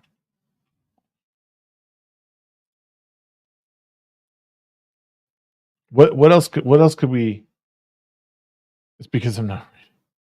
I'm glad you're here. Yeah, King, I'm the same way. I do feel bad for him a lot of times. Like, what, dude? Like, really? Come on. Like, it's just a meme. It's like, well, we have to do it. Pearly Things is good. Pearly Things is another one. Pearly Things is another one that's, it's just like the Whatever podcast. Like, I don't even believe her most of the time. I don't even believe her.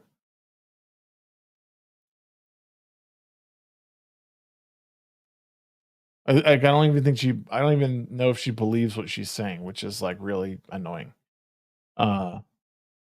What's trending on Twitter right now? Let me see. Lakers at Kings. No one cares. Connor Brown. Love is Blind reunion. TikTok ban. Oh yeah, that TikTok ban thing. I don't know if I really care.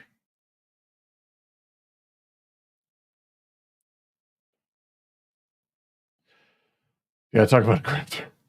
Is a fake ass twat waffle grifting poor lonely. How about you? Here's a thing that I don't think anyone really talks about, and I hope nobody in this chat like entertains any of this kind of shit. What is it with the resurgence of flurfs? Like flat earthers? What is going on with that?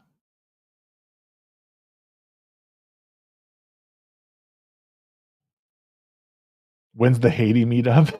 What is this?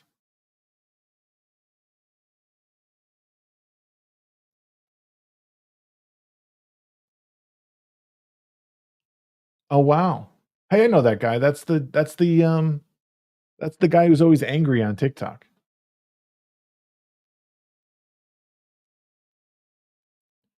Nah, man, the earth flat. Bro, this is a thing. Have you seen these people?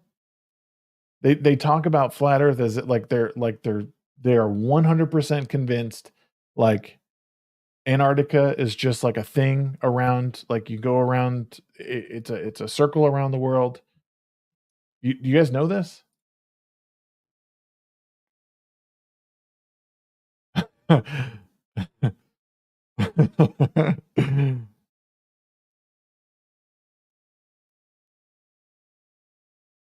Bro, it's not about banning TikTok. It started as that, but it's actually about giving the president to declare any website dangerous to the US. Yeah. No, you're right. Dude, King just sent this to me, so I have to show you. Wait, how do I want throw that in my meme channel because I don't want anyone to see our DMs. I don't want anyone to see our DM, bro. Throw that in my meme channel.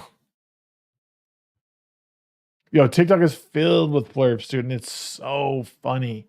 It's so funny watching these people be like, but did you see that there's not a straight line and in the sun it goes up and then when it comes down it doesn't go past the horizon. It disappears backwards. It disappears back.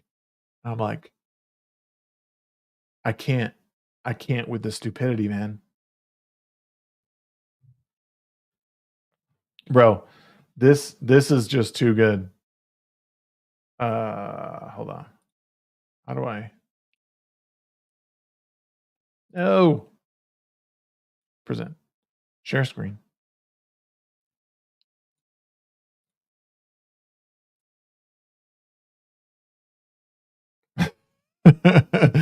The best, dude. Nah, the moon hollow though. When Shags dies, the instructions are to delete browsing history and conversations with the king. Yeah. Like, y'all. It's so good. Yeah. Like, really? Can't with these idiots. Globetards are even funnier than flirfs. I've seen unhinged folks on both sides. I love it.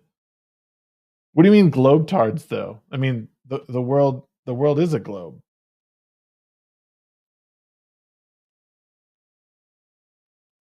The world is a globe. They're just gigabrain trying to get Elon to pay their rocket trip around Earth.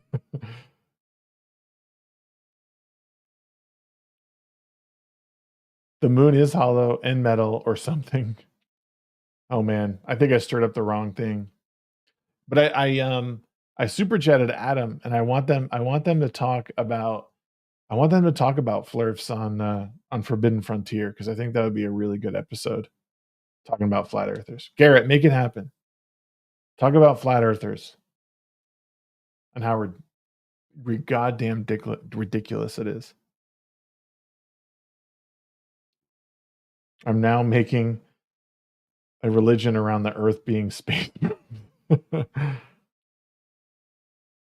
Remember the Netflix special with the flat earther where he proved it was round, but that he makes too much money to tell people?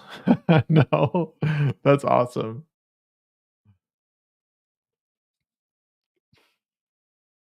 Yeah, Garrett, you need to make it happen. I know you're there. I know you're editing. I can see you. Make it happen. Florf's episode, Final Frontier.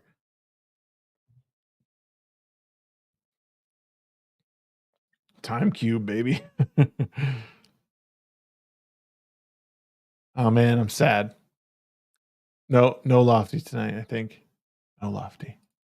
It's okay. Next time.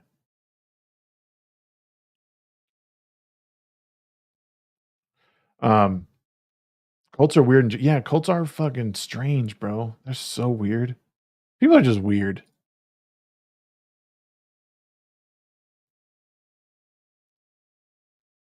It was so dope, y'all. We got 40 likes on this stream. I love it. Thanks, guys. Playing Final Fantasy VII could be. I'm trying to decide whether I want to get that or not. I know people are like having a lot of fun with it, but that's why I'm not getting it.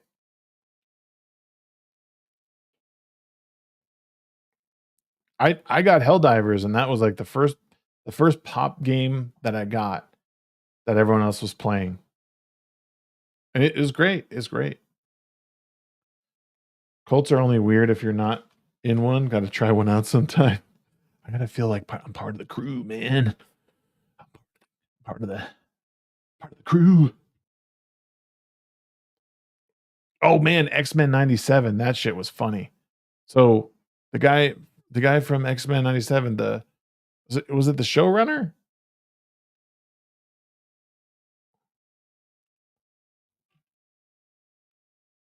The news because it came out. I guess it came out. Looks like people are liking it. I'm sure it's all the wrong people liking it, but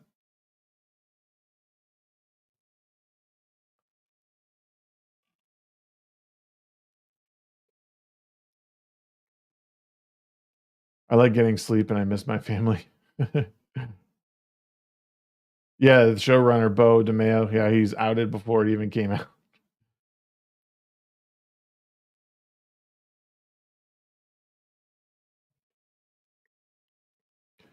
My kids are obsessed with Mr. Beast now.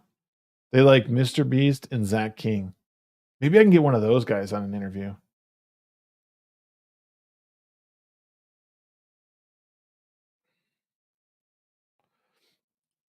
There was a Heaven's Gate member who was disappointed he didn't get to go to the spaceship on Hail Bob Comet. What the fuck?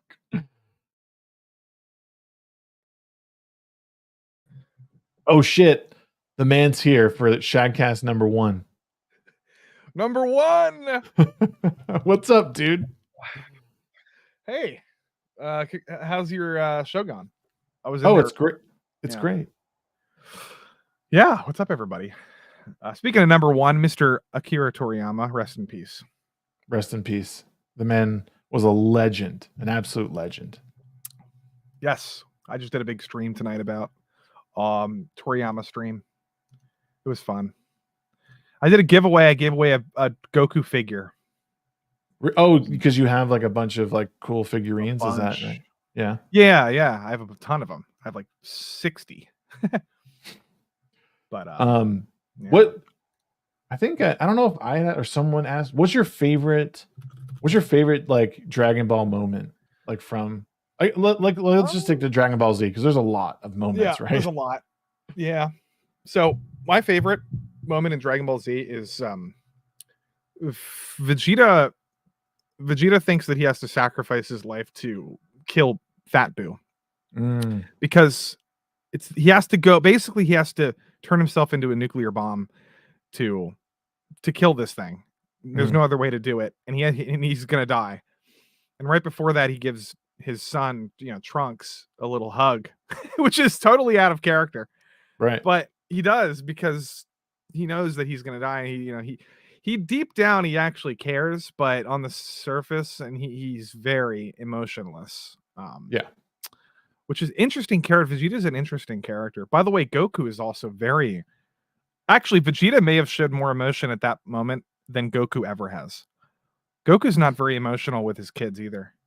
Yeah, he smiles, but he doesn't I would agree that the loving that was probably one of the more loving moments in the whole thing. And I agree that is a great moment in the whole series.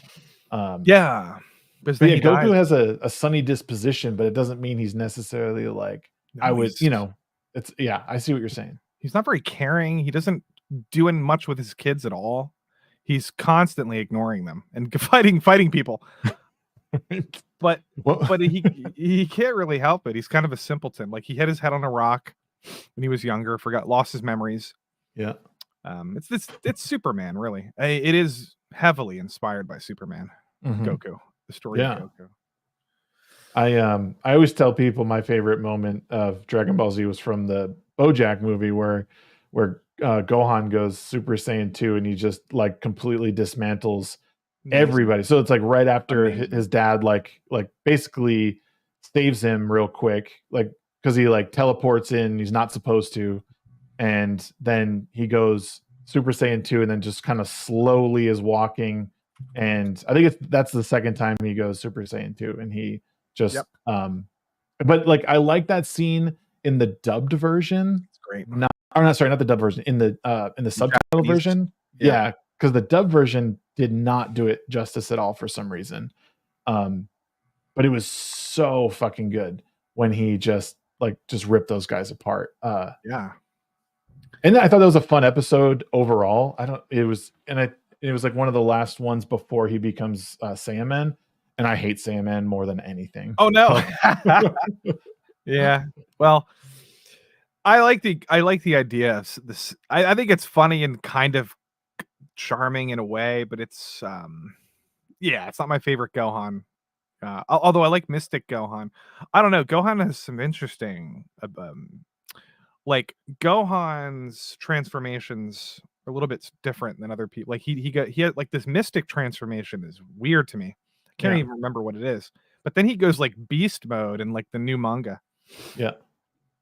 But Gohan's sick. I love Gohan. Level 2 Gohan Cell Saga is incredible. Bro, it was like, well, he was supposed to be that was supposed to be like the penultimate moment like for that whole series, right? And then for some reason he was supposed to be the next chosen one essentially, and then it seemed like with the Saiyaman saga they just were like, oh, we're gonna throw that out. And I don't know, I don't really know much about the lore behind it, but it seemed like that was with the Cell saga ending where it did, and then everything after that was kind of an afterthought, but they sort of brought it back around because I thought the Boo saga was much better than Saiyaman and then like the Mhm. world tournament and everything.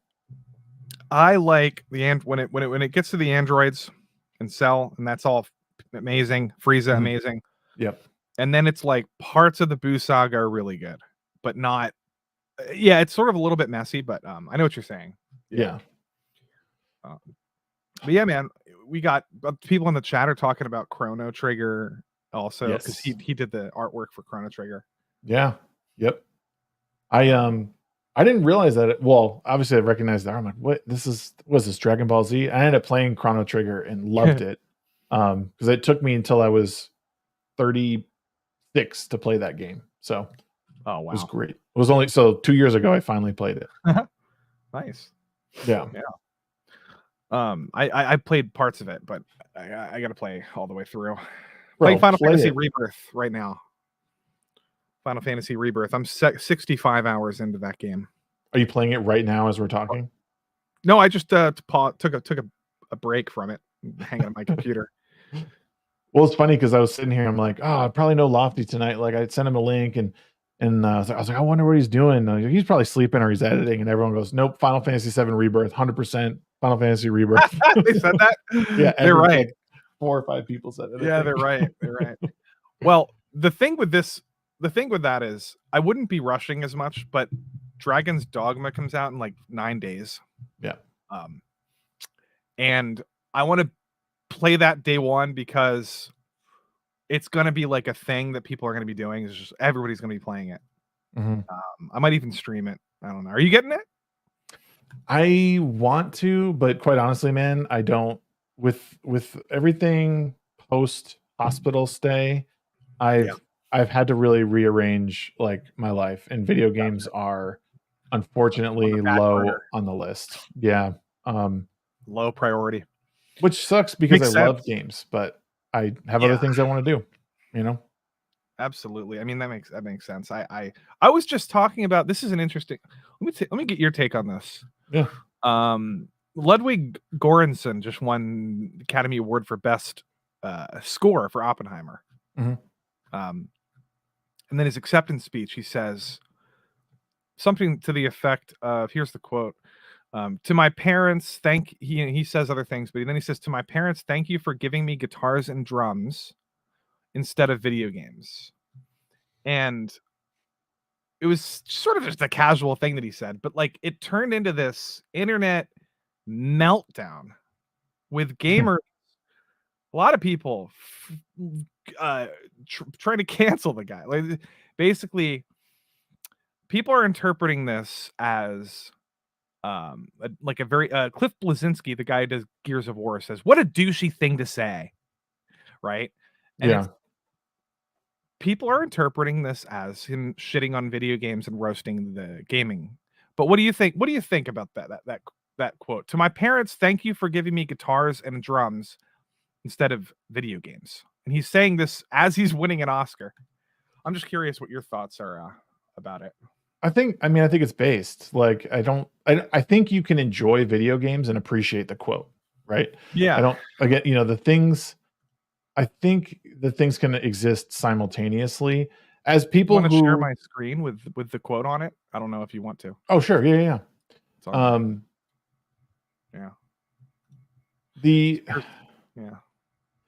I don't know, man. To my parents, thank you for giving me guitars and drum machines instead of video games. I mean, the guy's standing here winning like one of the highest awards that you can in entertainment, right? Or the highest award that you can win in entertainment, basically. Whether or not you believe the Oscars are, mean anything at all, it's still a huge achievement. It is. And well, not just that, but his score for the movie is a huge achievement, like just by itself. Yeah. It's fantastic. It's amazing, I think. Yeah. Yeah. But I think there's some validity to the statement that, like, I think it's really important that kids experience like things that they can hold and touch and create with guitars, drums, drum machines, sitting and playing video games. I think it's a fine thing to do in moderation, like anything. But I don't know. I think people just want to this is another thing to just kind of farm outrage and be pissed off about when there's really not a whole lot here. He's giving acceptance speech, and it is what it is, man. Like, I don't then know. you get like Cliff got 8,000 likes on this. Other people have gotten like 20,000 likes just destroying the guy.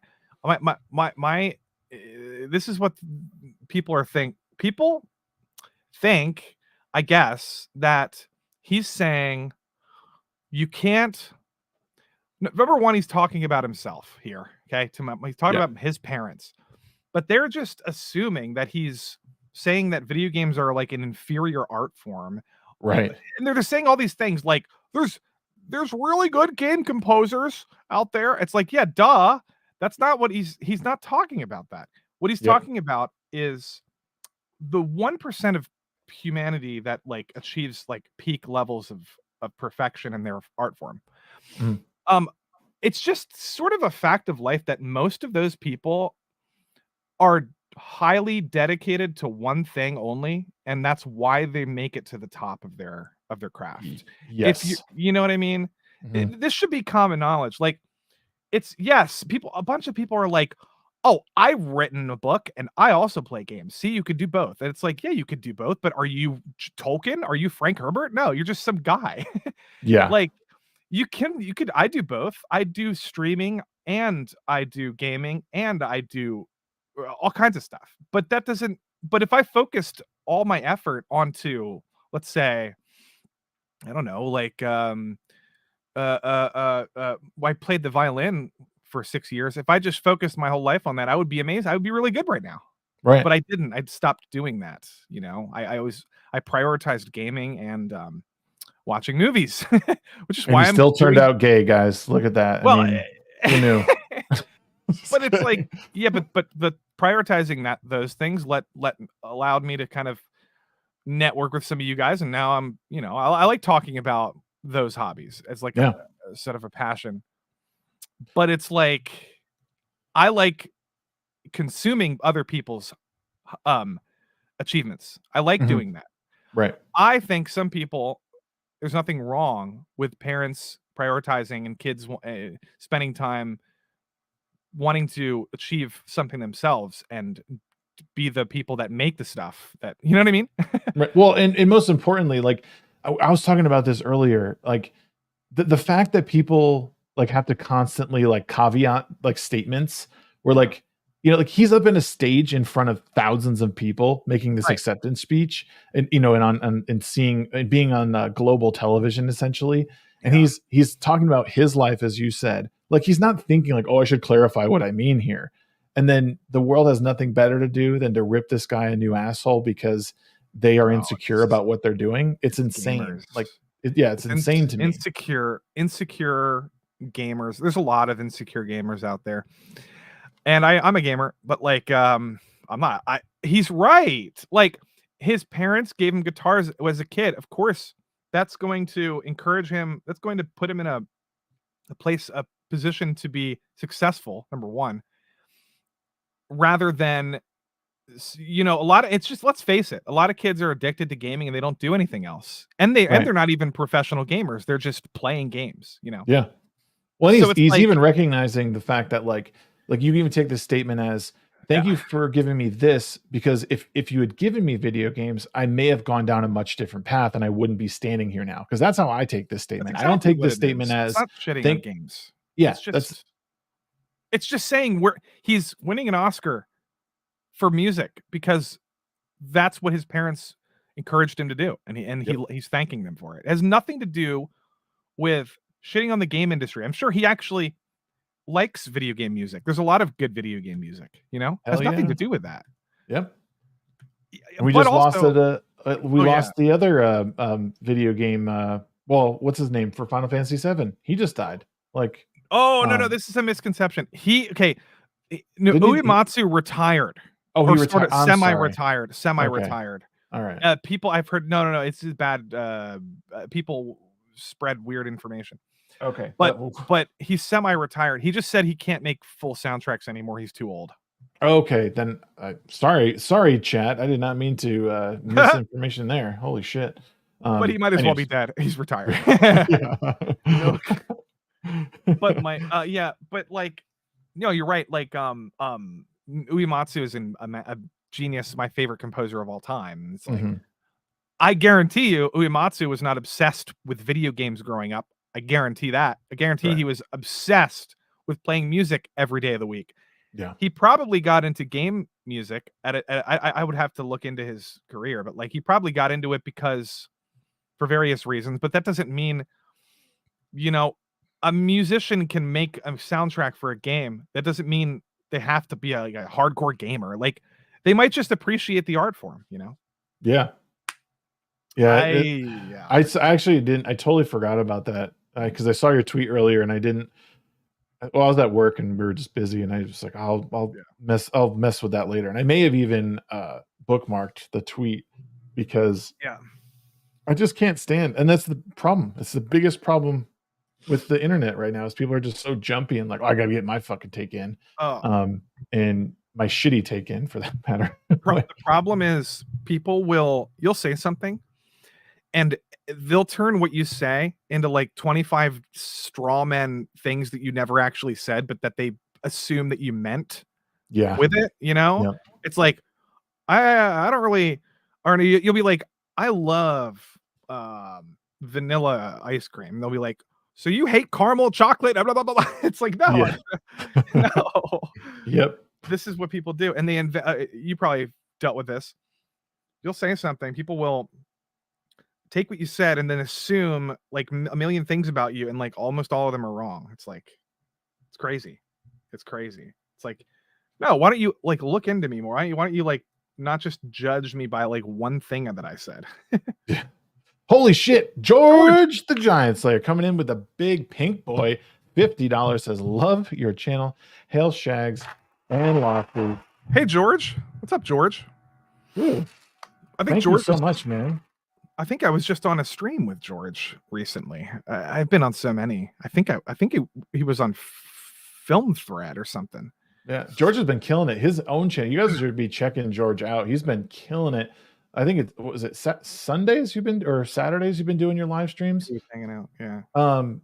Been hanging out and connecting with some really big folks and doing big things, man. Looking forward. I'm guessing you're going to be in Vegas. I hope you're going to be in Vegas. So looking forward to sharing a drink with you, pal. Yeah, dude, you're killing it, man. Thank you so much, dude. $50. This goes a long way. Keeps me going. Keeps SHAGCast going. SHAGCast number 1. Let's do it. It is going to be number 1 someday. It will. Oh man. This like we didn't do midweek hump this week because a lot of people were sick and they're just trying to like rest before we fucking kill ourselves in Vegas. Everybody's sick. A lot of people are sick. Yeah. But I do want to do like SHAGCast has always been like a funny joke. Everyone's doing the whatever cast now. Yeah. But I was like, you know what? I'm just gonna do it. We're just gonna have fun. You know, like that. Just like the other show we were doing with like the break. Like that's kind of the vibe. It's like I just want to be chill and like just be myself, and I don't even care. You know, like, and I think people dig it. Like they would rather that like not so stuffy. Like, well, we can talk about stuff. We can complain about stuff. Like, but let's be authentic and fun. And that's why I sent you the link, man. I appreciate. We were talking about you, Nice. and just saying like we appreciate the honesty, and in some ways feel bad because you get a bad rap a lot of times with your takes, and like some of them might be bad, but hey, it's who cares? Like we defend it and we like what we like, and that's it. Well, yeah, and enough people are not crazy to the point where I don't care about the crazy. I don't really care about the people that like I was just talking about like straw manning people, and you say one thing and it's just like, well, that's all that matters the rest of like your life. Yep. But enough people invite me on streams, so I was like, oh, I guess enough people don't take that seriously. It is kind of a meme, but like, yeah. I know it's true that I'm sort of honest to a detriment sometimes, but it's like, I don't know what happened. Well, I think people pull their punches a lot of times, and with like their criticisms of things, or like they're just trying to say something because they know it's going to pull favor with someone, or it might get them a lot of money. I just don't find that to be like, that's just not me. You know, I'm just gonna. Yeah.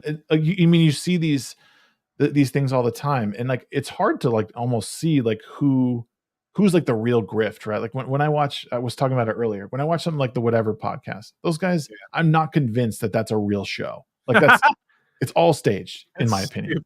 There's no way it's not, right? But when I hear you like give your example, like your takes on stuff, I'm like, okay, this is a guy who's like giving his like true thoughts on what is going on. You're not kissing anyone's ass. You're just doing it.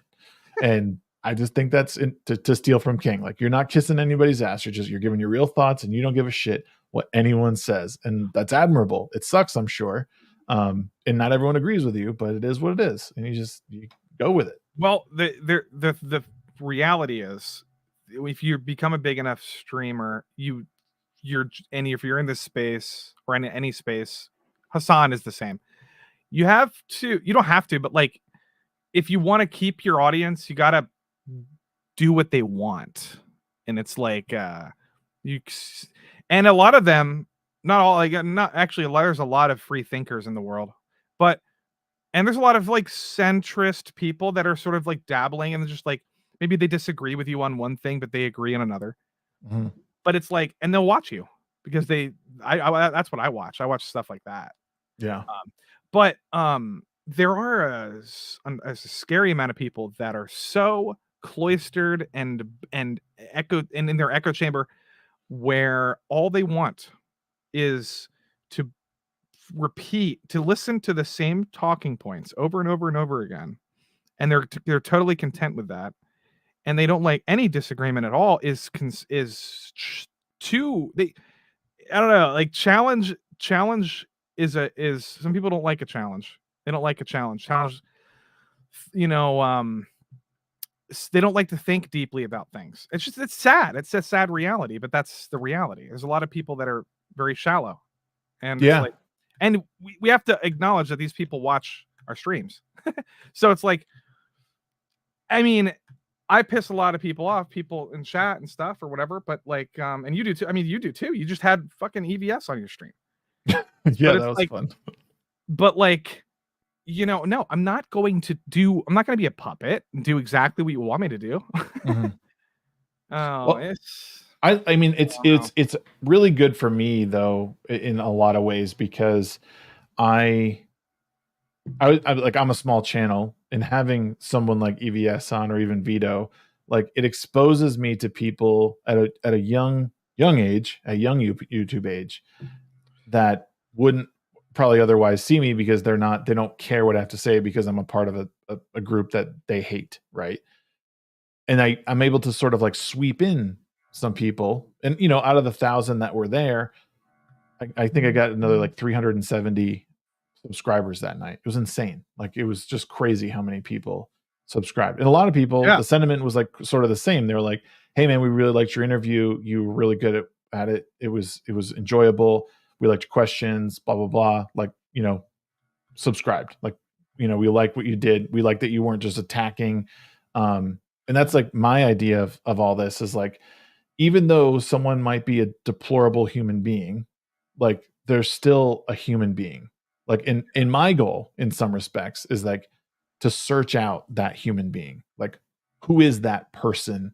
Even if it is like a version that you don't necessarily want. But there's people that like, they hurt in some way, like for some reason. And when I talk to someone like EVS, and I talk to someone like Vito, what I hear from them, what I gather, is that there's a lot of jealousy there, and they can admit it or not, but based on what they tell me, is like, I hear someone who has been successful at what they do, they're good at what they do, and they see others' success, and they need to sort of try and drag it down.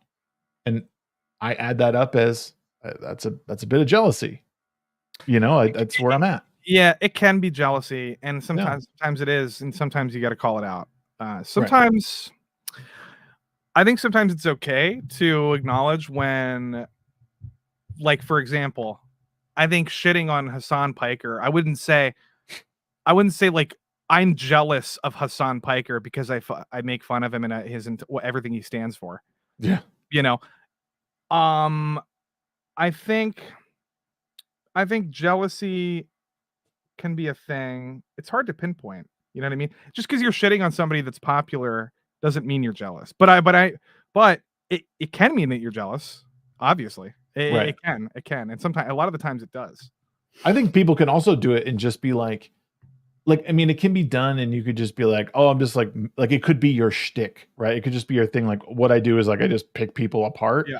and I laugh at them or whatever. You know, Like that I totally don't could think be Nick Rekieta is jealous. That's what I'm trying to get at. People like some people actually I can maybe see where you're coming from with EVS a little bit. Mhm. But with Nick Rekieta, for example, that guy's streaming right now to nobody, like to his not nobody to like to Right. his audience. Mhm. He's not like he doesn't give a shit about like maintaining like rapport with other people. He just is his own person, and if nobody likes him, he said this.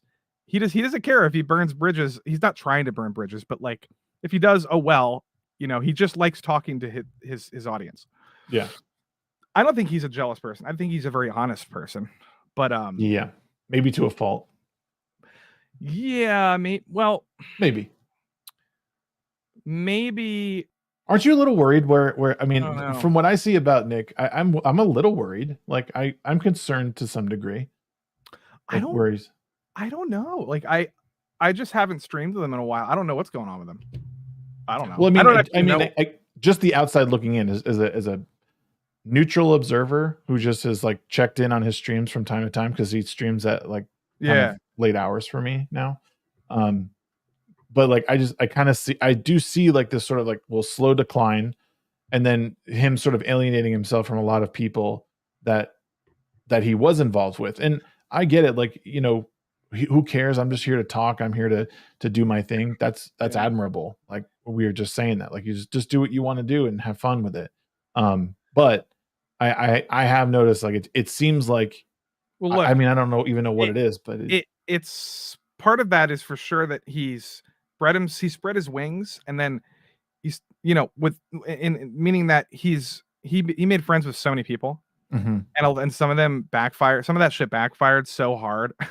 Yeah. And he didn't like that. And it's like maybe he's just being a little cautious, or like you know, I don't know what, because maybe he's just sort of retreating a little bit, not in a bad way, but it's just like putting himself out there and befriending everybody in all these spaces did not work out very well for him.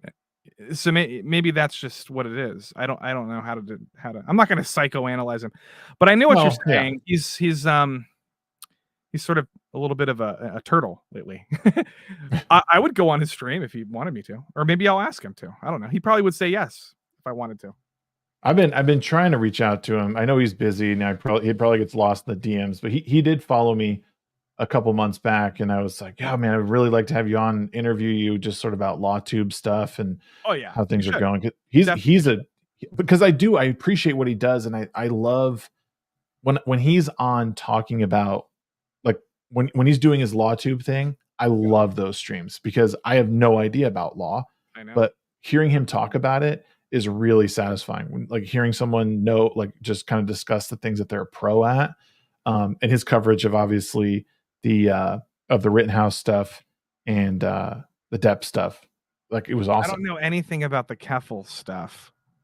I don't either. Yeah. That's the thing. Like I try to stay out of drama so much that I don't know half the things I don't even know why people hate Eric July so much.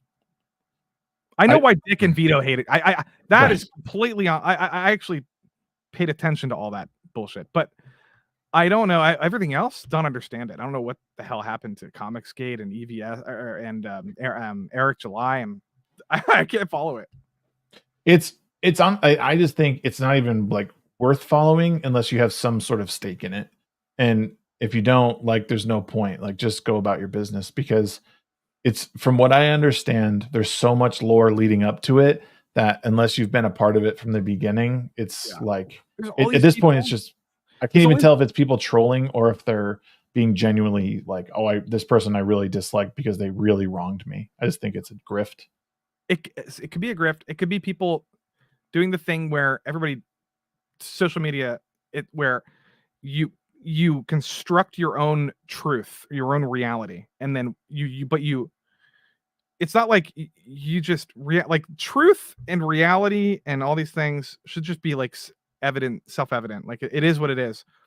But you can have some like two sides to something, and one of them could be objectively right, and the other one's objectively wrong or something.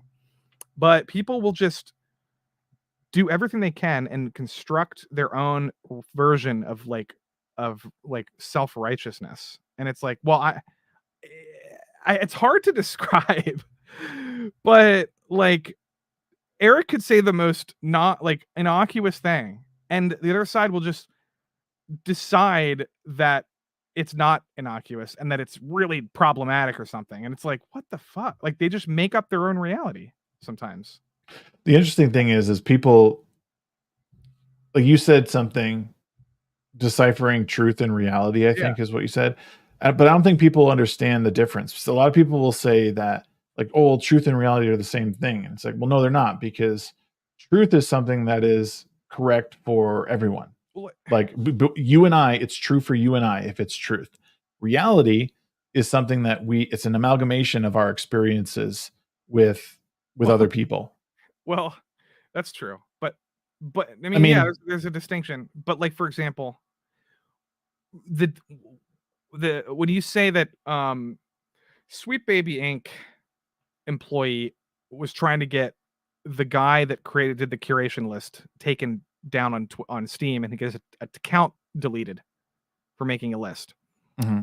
In my reality, that's the definition of harassment. Okay, sending a bunch of people to report his channel to get his account removed for making a list of video games. That's all he did. To me, and the people that are trying to get his account removed are like industry people, and they're dogpiling. They're all reporting simultaneously. To me, that's it's almost objective harassment. But the other side is like, they just decided, no, that's not harassment. But the people like rating their games poorly is harassment. Like giving them review bombing their games, that's harassment. You know, it's like people just make up their own definitions and make up their own morality on the spot. And I try not to do that. I hate hypocrisy with a passion. It's my number one pet peeve ever. That's why I try not to be hypocritical. That's why I'm so annoying, because I'll go on a stream and it'll seem like I'm agreeing with everybody, and then I suddenly disagree, and it's like, well, that's because I think I try not to be hypocritical. I try to just be honest, and I don't want to, like, not everything is black and white. Sometimes it goes in multiple directions, you know? Yeah. No, it's true. I just rambled there. I'm sorry.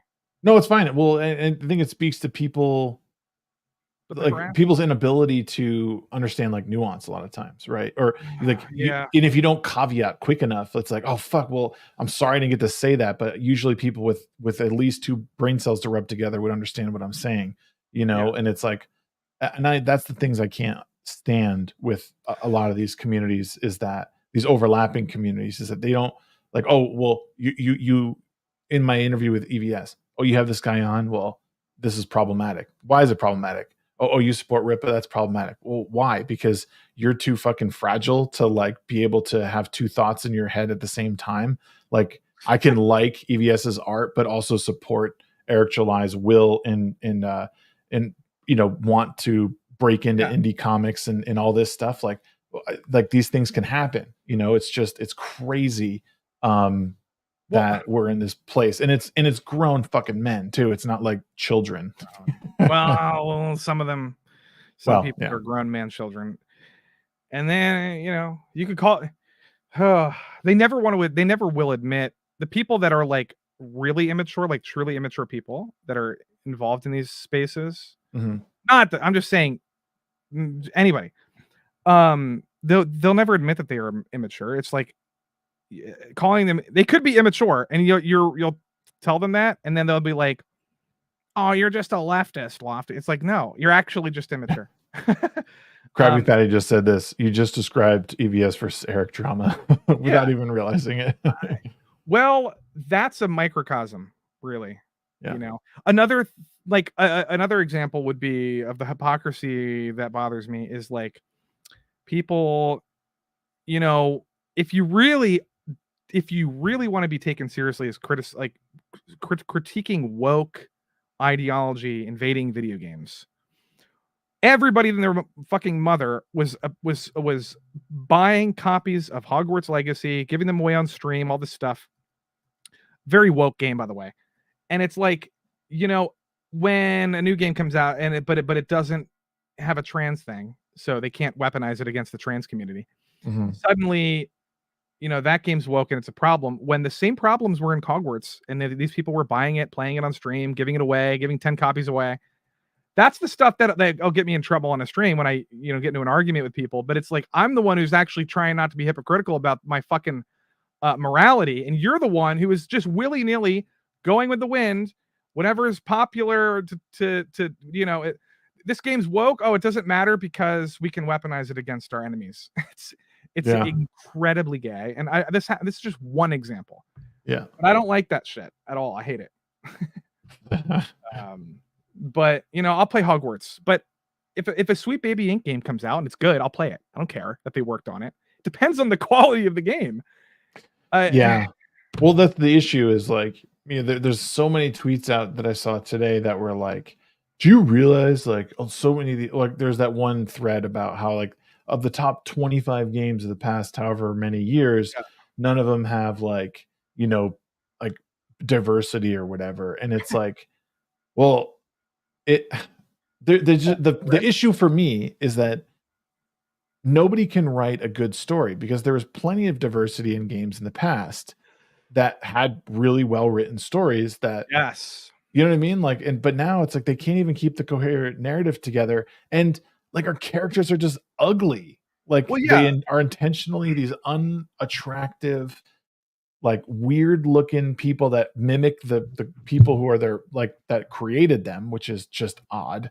Well, like, go ahead. The problem is Joel could have been black and it wouldn't have made a difference. Mm-hmm. Okay. In The Last of Us. That's just, I think Last of Us has good writing, the first one. Yeah. Yep. That's the kind of stuff that we want. Make a game like that with a black character, I'll play it. Like if you're talking about Forspoken and like these things where it's not just the black character, but it's how they are represented, which leads to Sweet Baby Inc. being involved because they're the ones who go around what is it called? Sort of like localizing, like a company will be like, hey, we have a black lead character in our game, or we have a female character in our game. Can you come in and make them realistic, like how modern day women act and like behave, and they'll come in and they'll do the Zoomer thing, which is like, this is how modern day women talk, and it's like, it's like TikTok Zoomer shit. Yeah. And then that's why those games suck, not because the games have a black character or a woman in it, you know. Yep. So it's just out of touch people, terminally online people that hire other terminally online people constantly. Yep. To come up with this fake version of a human being that is clearly a stereotype. Well, give me a version of like, and this I've beat this to death, and I think you and I have talked about it, or maybe we haven't, but like this is why I loved Blue Eye Samurai so much, is because you take a small, like kind of frail, not frail, but like you take a small woman and pit her against men for the most part in this show, and she gets her ass handed to her like on several occasions, but needs to find ways outside of pure strength to defeat them. And again, the ass kickings don't stop. They continue and they continue and they continue throughout the whole show. And like, I'm like, I can get down with this because they understand that a woman of this size is not just going to overpower a man constantly, where you watch other movies where they're just like they're like a 120-pound woman is like hip throwing a 220-pound man. And you're like, that's not going to happen. Like, sorry. Yeah. It's the realistic stuff. Like The Last of Us again is a good example. Ellie will shoot people, but she doesn't like run around beating people up, I don't think.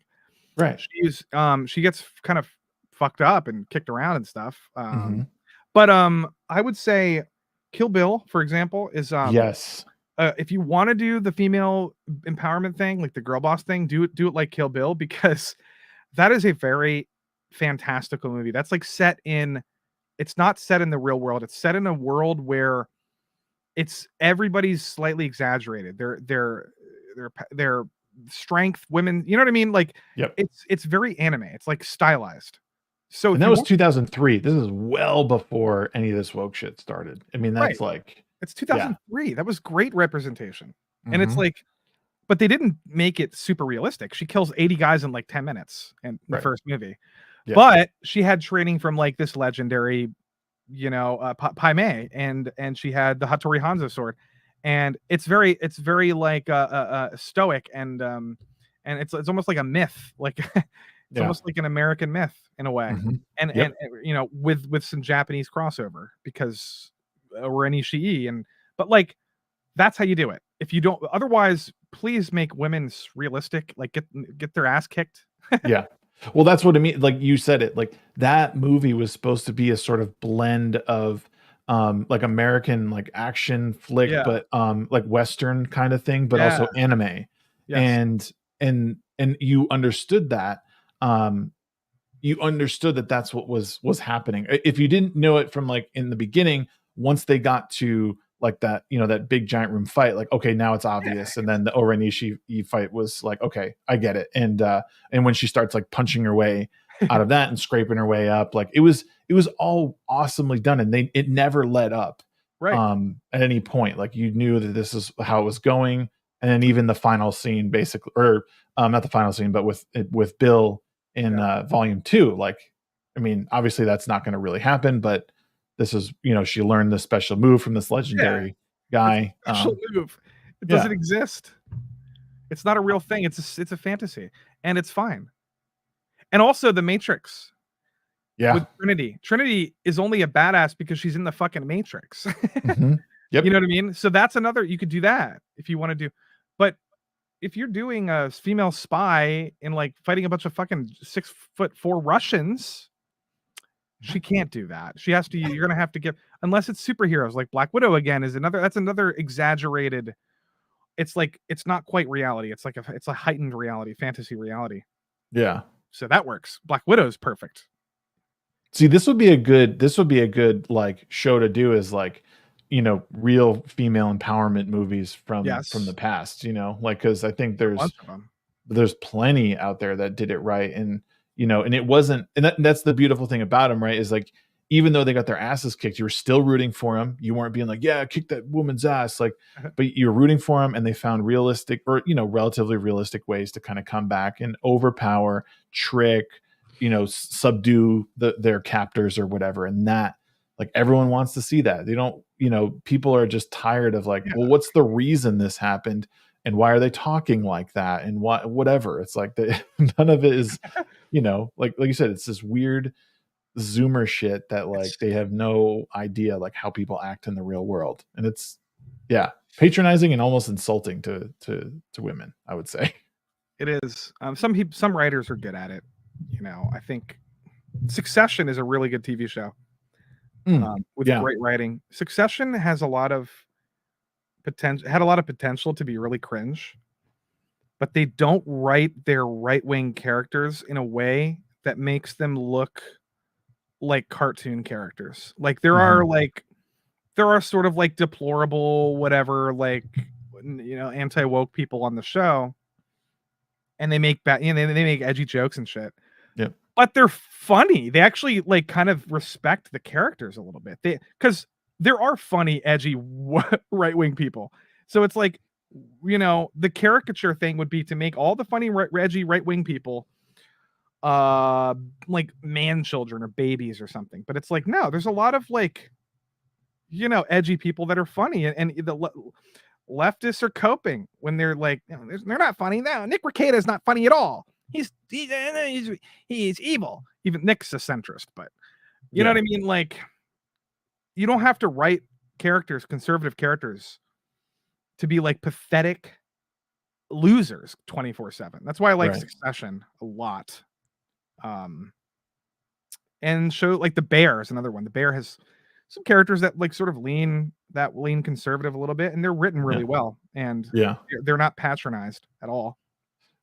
It's funny because like I feel like conservatives, like they're memed on and they're made fun of constantly in movies, but they're like the first people that these leftists would look for in any emergency, because they have no idea how to do the survival shit. Exactly. That's like the Yeah. movie, the movie, what's that cannibal movie?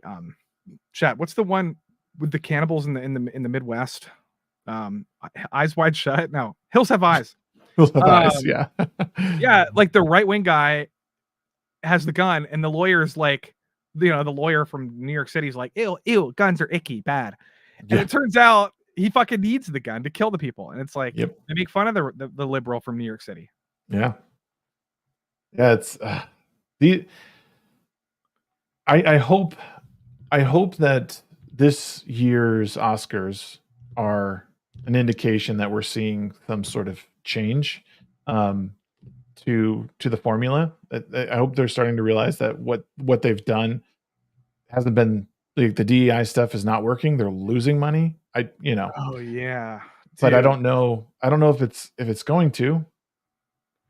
Well, wait, let me hold on a minute. Let me fix my headset. I'll be right back. Give me like a minute. It's my earpiece fell off and I had to glue it and now it's fucked. I'll be back. Do your thing. Dick Run Brown said, actually peed it on Sid that what? Oh my God, I have no idea what you're talking about. Oh, you guys had mentioned that the fourth Matrix film. No one considers that a Matrix film. It's Matrix by name, but they fucked that movie so bad. I'm surprised they even put their names on it. Like what a waste of time. Like I can't believe they put that out. It's a joke. King says, in real life, there are a few differences between left and right-minded people. Yeah, no, I've agreed. I agree with that. I think it only comes down to a few issues that I think all of us could name that people really disagree on when it comes to left and right.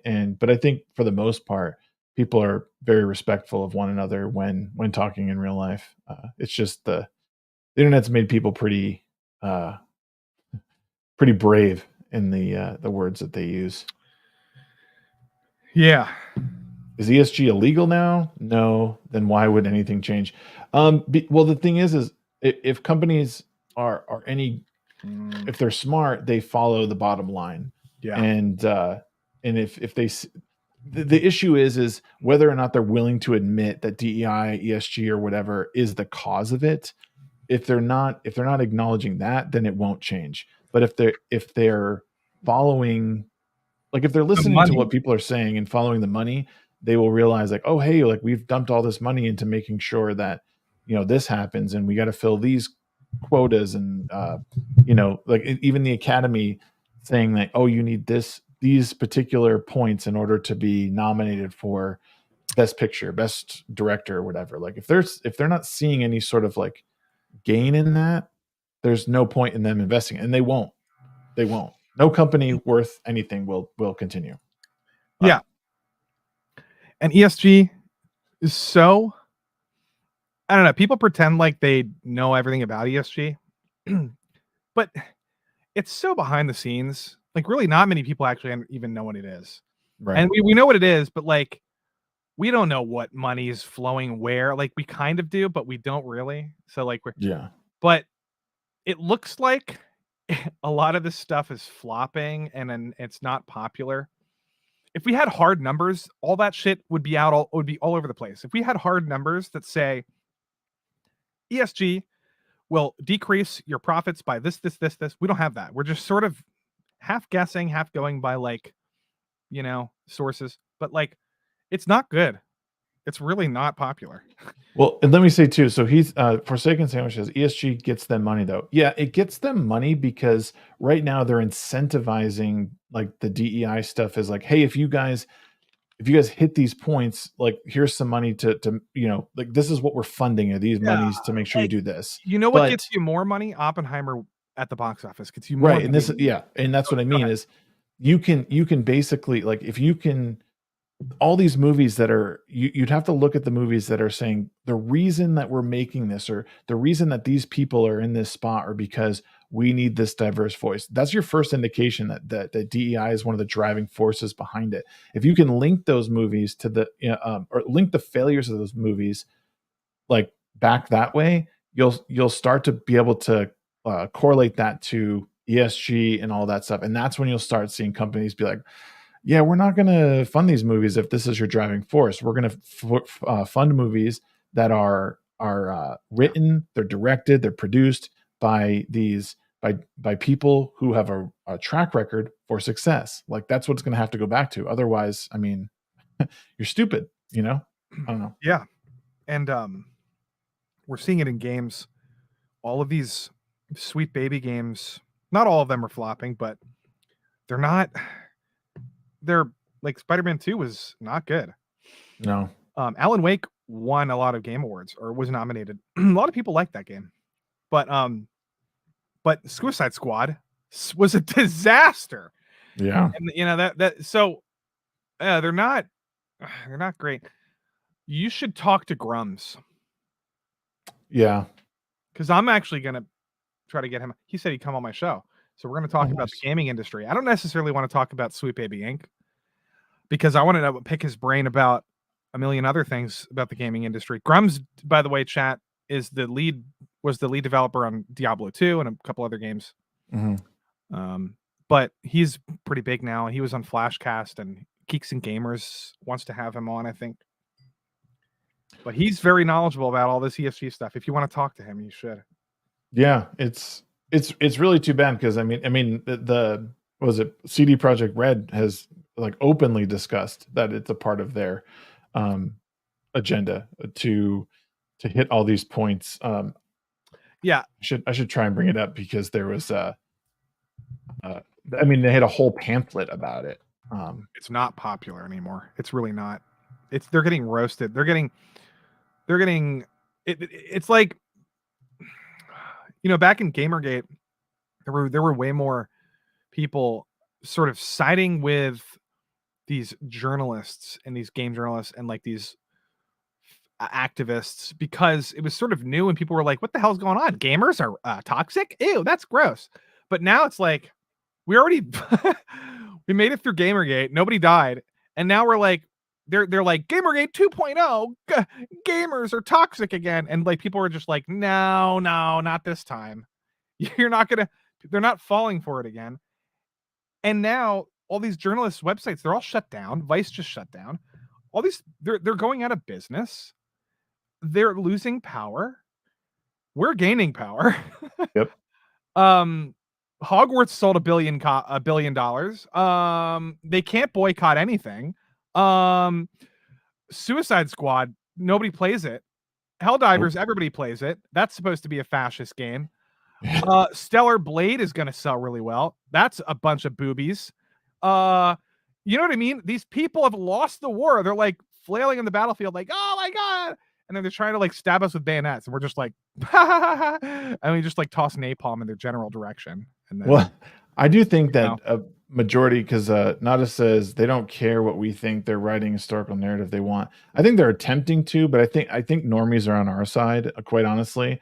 Like they're just of the opinion they don't have all the information, but they're just like, what is this garbage? Or like, what? I don't even understand what this is, and why do we need this? Like, it's just that like normies just like they're just about this natural progression of like, we'll just put the right people in the right spot. Of course, we want to see like diverse people, but we also want the right person. It's like a person flying a plane. I don't give a fuck who's in the cockpit. Just don't crash the plane, and don't put someone in there who's less likely to be qualified because they might have, you know what I mean? Like it's shit like that 100%. Where people are, like that's why I'm saying like we will win this whole thing. It's just like, we're trying to get through the bullshit because we're seeing a side of all this that's not necessarily real. Being on Twitter and seeing how like these companies like tweet and put out stuff, it's not what normal people I think are seeing. it's good that we do see it and we can call it out because there is a large contingent of people on social media, but like normies, the people who are like, I think a larger percentage of the population, they're just like, well, I don't really agree with this. I don't know what the fuck it is, but so that's what I think anyway. I don't know what you think. I agree. And the normies, they don't care. What I was gonna say is sort of what you were saying, but like it's kind of the reverse, which is, yeah, we don't want a person based on quota to get something a job they don't qualify for. Mm-hmm. We actually want, what we really want, I think everybody can agree with, is we don't want discrimination based on immutable characteristics. We don't want that. Right. But that's all we like. Just because we don't want that doesn't mean we want affirmative action. It's like 2 steps removed from. Okay, we can all agree, don't discriminate. Let's make laws against discrimination. We've done this. Yeah. We've done this. There are no laws that say men can legally make more money than women for the same exact job. Mm-hmm. That's illegal. Yeah. That's all we care about. If Black people or if women don't want to participate in certain areas of life or certain professions, that's their prerogative. We don't have to pull these women out of thin air, and literally out of thin air, like, oh, just change your pronouns quick and we'll hire you. Okay. It's like, we don't need that just to fill a quota. We already have we have like a society that doesn't discriminate against them. Yeah. We've reached peak humanity. Not really, but like, you know what I mean? We don't need to keep going in the affirmative action direction. That's backwards. Now we're moving into segregation. This fucking, did you hear the EA, was it DICE or EA? That woman who says she only hires Black people that went viral yesterday? No. Oh my God, dude. If I find it, I'll send it to you, but it's insane. Chat, who was that? I saw the only video I've seen recently was the of anything like weird like that being said was the Sweet Baby Inc. CEO talking about stuff, but yeah, I'll find it. Don't worry about it. It's Garrett's is Black Panther game dev. Black Panther game. Yeah, dude. Caps lock, bud. She was talking about how she doesn't hire white people, and then she says blatantly in an interview, with somebody, I don't have any white people on staff. And then she answers her own question. She's like, why? Because we want to feel safe. And I'm not actually, Garrett can correct me if I'm wrong, but this is literally what she says. The only way to feel safe is if you are around people of your same skin color or demographic. That's what she said. And she's a game developer, dude, and she hires people. It's crazy. It's segregation. It's backwards. Well, and that's what I mean. Like when people, like there's people on Twitter who are celebrating that, right? And we know who these people are, and we know that they're bad people. I think when I'm talking about giving my takes on normies, this is what I mean. Normies look at this and hear this, and they say, "This is fucking stupid. We don't believe in this. We don't care about this." No, they don't care at all. Now let me know if you can hear my audio. I'll turn it up quick. It's very short, but you have to hear it. It's very important. Right now, for Validate, it's a pretty big team. It's a crazy big team for indie games. But who is your team? Validate has a team of mostly all people of color. We have no white people on our team. I did that because I wanted to create a safe environment.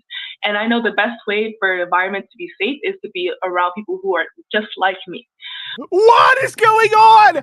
I want to chug battery acid listening to this. And I'm not saying that white people in the industry are creating safe unsafe environment. Wow, hold on, pause it. I wanna- Okay, so pause She it. just said that.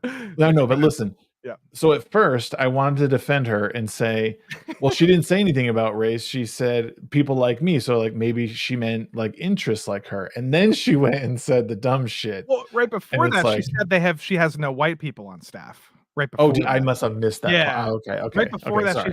she's like, we have no white people on staff. And then she's like, why is that? Because we want to feel safe. Oh wait. What? I am saying that sometimes it is hard to work with white people Ew. because they think that something may be okay, but it was really a microaggression. Oh my Ah. god, this person gets her language. This person was taught, she out of the womb, she's like goo goo gaga microaggression. Wow, She was dude. like, that's her education. That's the entirety of her education. She can't think for herself. She's retarded. And no one wants to deal with that while you're trying to make a game that they love. That's it. Holy shit, dude. Yeah, Like, and then she went private, and then she's privated now or gone from Twitter. bro, I would have walked off the face of the earth. Elon Musk responded. Elon Musk shared the Quarterings video recently about ESG and Grums. Like this Did she get mainstream. fired? Is there any news about her getting fired or anything? Like that has No. to be like an automatic termination. Can you imagine if a white person said that about a black person? God, dude, it would be. It is disgusting. I would if a white person said that, they should be fired. Yeah, but well, yeah. I mean, but I'm just saying, like, it would be national news. Like, it's so amazing. So that's what that is. No, she hasn't been fired, I don't think, and I don't think she will because she's black. don't say it. Don't say it. Look, I I just the smug fuck. Oh my god, I can't even, dude. But yeah, thanks for bringing that up, Garrett. I forgot about that. Where she was from, but That is just Black Panther, man. Yeah, the most vile, like, people out there, like, just failing upwards constantly, you know? Like, and if people like you and I say something like that, it's just like it would be, I don't know. And this is what I'm saying, like, people like, well, in the past, like, you guys failed upwards. It's like, yeah, but we've grown so far beyond that. And like, it should never, yeah, that's dumb. you know what I mean? Like, and I hate just that whole looking to the past thing as like, it's there's a million reasons why it's bad to look in the past. One of them, history repeats itself, Lofty. Yeah, okay, but I have no relationship with my ancestors. My ancestors are Native American, by the way. I don't even know who they are. I don't feel oppressed. I'm a white guy, but like I literally have. So do I have to go back in time and like reflect on how my ancestors were oppressed by no. Just because my skin color, what if my skin color was brown? Would then I suddenly cry about it? Like, no, what does it matter what the color of my skin is? I have no relationship with my ancestors. I don't. Nobody should. It's yeah. You can be like, oh, my ancestor was cool. This guy, you can be like proud of like something they did, or like you can be proud of like your country. But this focus on race and all these things from the past, from the perspective, white people have definitely been prioritized and unfairly over time. It's true. That's what you were saying. But just because that's true doesn't mean we got to go backwards and do it the other way around. So you are correct. Weird. Oh yeah. Sven says ESG in effect. Yeah. And this is what I mean is like when normies see stuff like this, they are not, it's a clear indication that well, it's laying the groundwork for them that this is a bad thing. And like, even if they don't know the name to it, they know that that's an inappropriate thing. But I mean, I do know like white people who would go, oh yeah, she's so right. Like white people are so bad. And it's like, oh, these people are insufferable. The white victim, playing that victim card. Yeah. I don't get it. I really don't, but I can't even begin to understand that. I don't even know where to begin with that one. No, it's just crazy to me, but I mean, I guess like I think white it's guilt. okay to acknowledge that, for example, Black people have been sort of ignored in Hollywood for a long time, and a lot of Black people have stories to tell, and some of them are really good, and they should be represented as much as they want to be, right? Yeah. And I think it's also, I would even go as far as to say there should be more Black producers, because, you know, if a Black person wants to make a movie about a Black couple or family or something, they should have the financing to do that. Like, it should be available to them. Mhm. And if you know, but like, that's it. That's where I stop. Like, I don't think race swapping is a thing. I don't think, you know, like Jordan Peele can do all whatever he wants. If Jordan Peele wants to make a movie about Black people every 3 years, good for him. Martin Scorsese made a movie about white people every 3 years for this entire career. I don't care if a Black person wants to do that. Yeah. I just don't.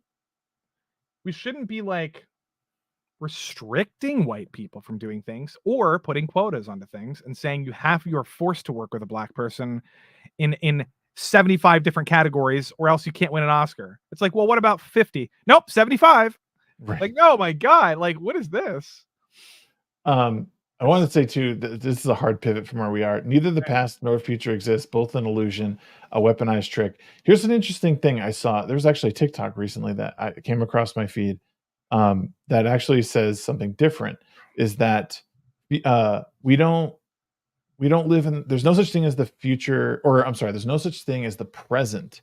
Like, we're constantly in the past, because even light even takes a certain amount of time to like reach us. So the things that we see, it technically has happened already, like a fraction of a second behind. So what we're witnessing is the past. And I just like, that was like blowing my mind. Well, I'll say something or you'll say something and I will interpret what you say, maybe pretty quickly or whatever, and then I'll respond to what you said, but I'm responding to like, yeah, I just, my interpretation, like me even listening to somebody speak, like they've already spoken by the time you understand what they're saying. Mm-hmm. You know, it's weird. It's a weird concept. Oh yeah, totally. I love this. Like, a lot of science TikToks have been coming across my feed, and even like shorts on YouTube. And it's like my favorite thing. What's his name? The British guy. Neil deGrasse Tyson. No, fuck him. The real scientist. What even is time? Bro, Garrett on Normal World, not Normal World. It was Based AF on Monday. He goes like, I made a meme out of it. He was like, bro, he's like, I said it was like, what is trees made out of? But he was like, bro, like, what is wood even made of? It was like the funniest moment. Why? That's wild. I don't know. I don't even remember the context of the conversation, but I like almost spit my drink out as he said it. So I had to immediately, because I have like a picture of him from Normal World where he's like doing the aliens look. Yes, you did say that, sir. Sorry. I made the alien meme for Garrett on his face. He was like, or somebody posted his face, and I just put aliens at the bottom. Yeah, that was me. That was the that's one. Right. That's yeah. Right. Yeah. Oh yeah, he goes, what are even trees? Is what he said. That's funny. No, you know, Dune has an interesting. There's some of the criticisms of Dune about time travel were like, well, they don't know. They're like, how did the Emperor get there? Why did the Emperor just show up in 10 minutes? And I'm like, well, time works differently in Dune. You can fold space-time in Dune and just walk through a portal, basically. Yeah. It's like that movie didn't do a good job explaining some of those things. But I love the movie, but it just reminded what, you know, Garrett's like, what is time? It's like, well, I don't actually know. Is it paper? Is it a piece of paper that you can fold and punch a hole through? I don't know.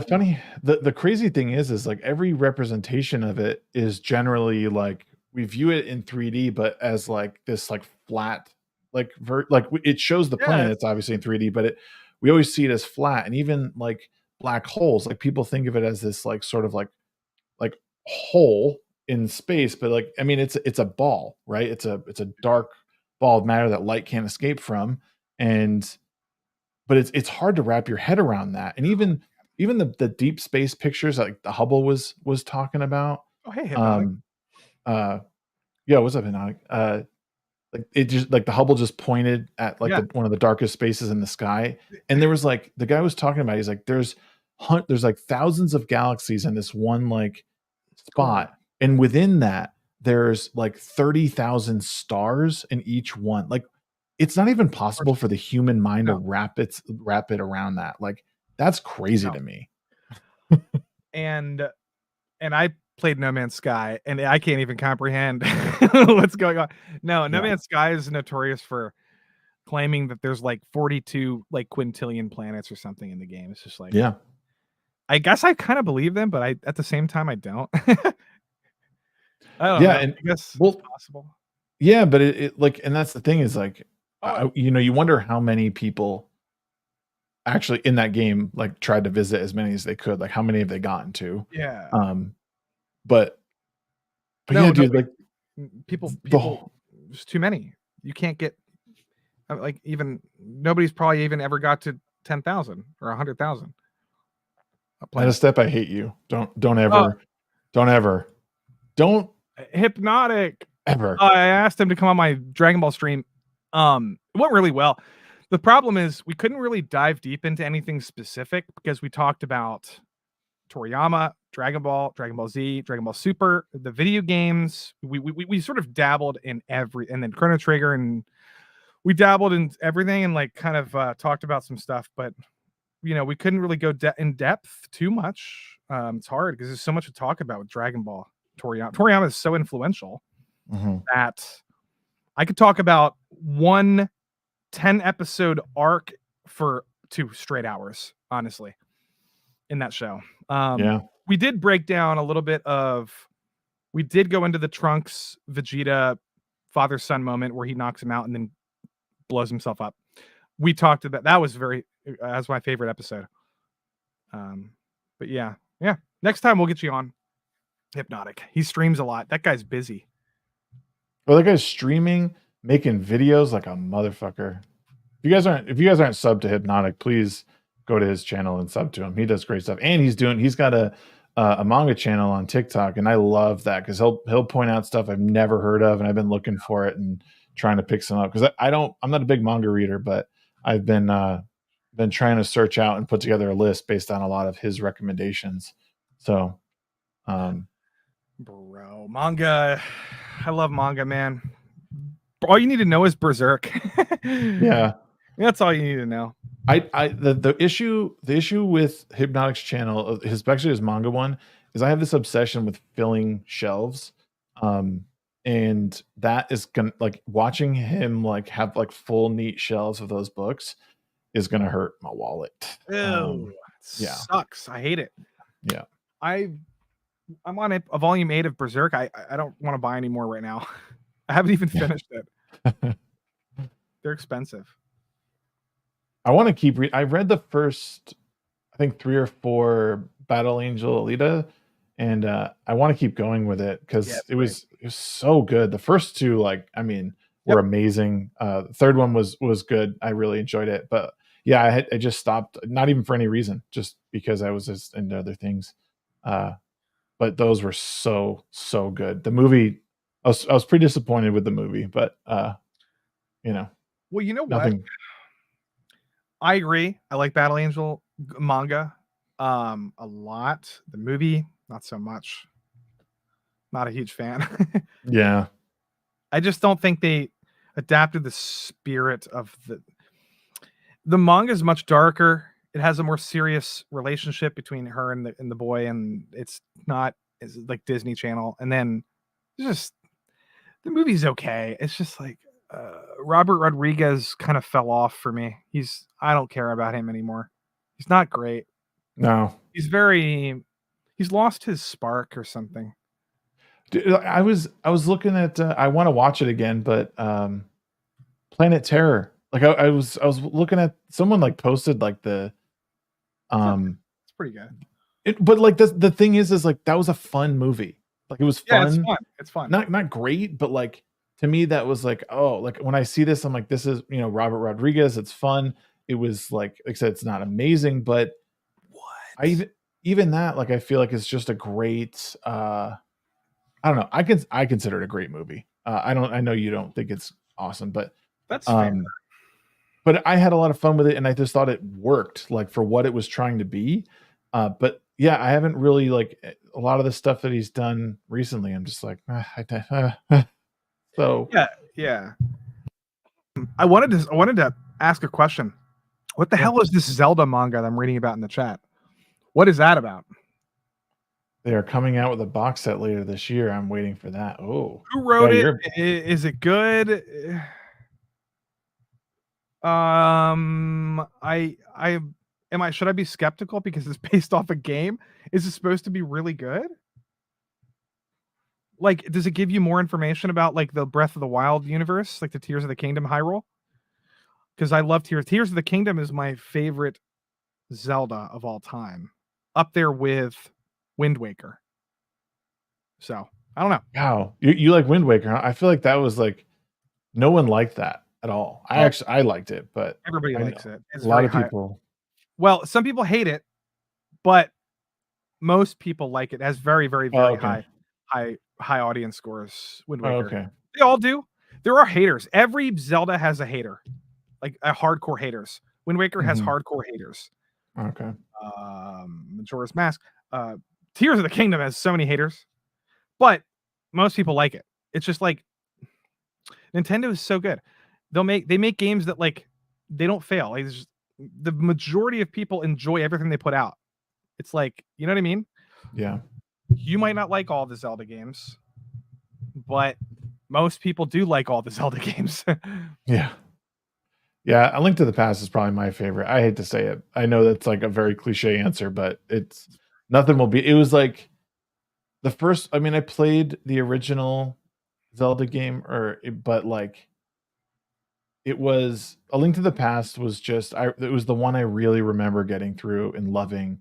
Like I mean, I was young, it was like I'd say it was like 10 or 11. So like it's just like a special like this is like the first real one that I beat. I can appreciate the other ones, but that one was just the OG for me. Yeah. I wanted to actually talk about Final Fantasy quick, if that's okay. Yeah. Rebirth. My God, man, I'm 65 hours into this game, and it's one of the best games I've played in many years. Many years. It's up there with, honestly, like Elden Ring and Tears of the Kingdom. It's why? Getting up. It's not well. The two things. It's exclusive to PS5, so not a lot of people are playing it right now. I know a lot of people that are like, as soon as it hits PC, I'm going to buy it. Okay, so there's a lot of potential. People are like, oh, it's not selling much. Why is it so good? Well, because it's exclusive, and because people don't like the timeline changes to the original. Some people, so they're not going to buy it, and people don't like the action combat, so they're not going to buy it, and some people didn't like Rebirth, so they're not. There's a lot of reasons why it's not selling well, but that's besides the point. It's a masterpiece. It's okay. It's the most impressive open world building I've ever seen that incorporates. Okay, in an RPG, like it's one of. I'm not going to say it's the best. Elden Ring's fantastic, but every system, the battle the action combat in this game is excellent. It's up there with Devil May Cry, and it's fantastic. Okay. The world design is incredible. It's huge. It's so massive. I can't even describe it. The cutscenes of the story is beautifully told. Very, very close to the original game. Most of it's almost identical. They're adding some content to flesh out stuff, and it's honestly better. Junon is better. Cosmo Canyon is about the same. Junon Harbor. I always call it Junon, but oh well, what they say it's Junon. Calm, the first town that you get to outside of Midgar is a million times better than the original game. I can't just, dude, I'm telling you, it's amazing. There's mini games all over the place. If you like mini games, this is like minigame the game. It's like Yakuza, but it's Final Fantasy, and I love all of them. They created this game called Queen's Blood. They spent like a year and a half developing it separately from the game. Mhm. And it's like the best card game I've played outside of like Pokemon, Yu-Gi-Oh, Magic. It's fantastic. There's, I could go on and on. I just love it. Let me I ask love this. Is it so it's not similar to like Crisis Core where you go to these places and it's like super linear and it Oh, like that, no. okay, No. because like that was like it was like one of the most I mean, I didn't mind it's like The Crisis Core Witcher. at all, but it was like It's a lot like The Witcher, dude. It's oh, a lot like okay, The Witcher. Yeah. that's pretty impressive then. Yep. But The Witcher doesn't have, so this game, yeah, The Witcher has less interesting combat to me. I think this has better combat.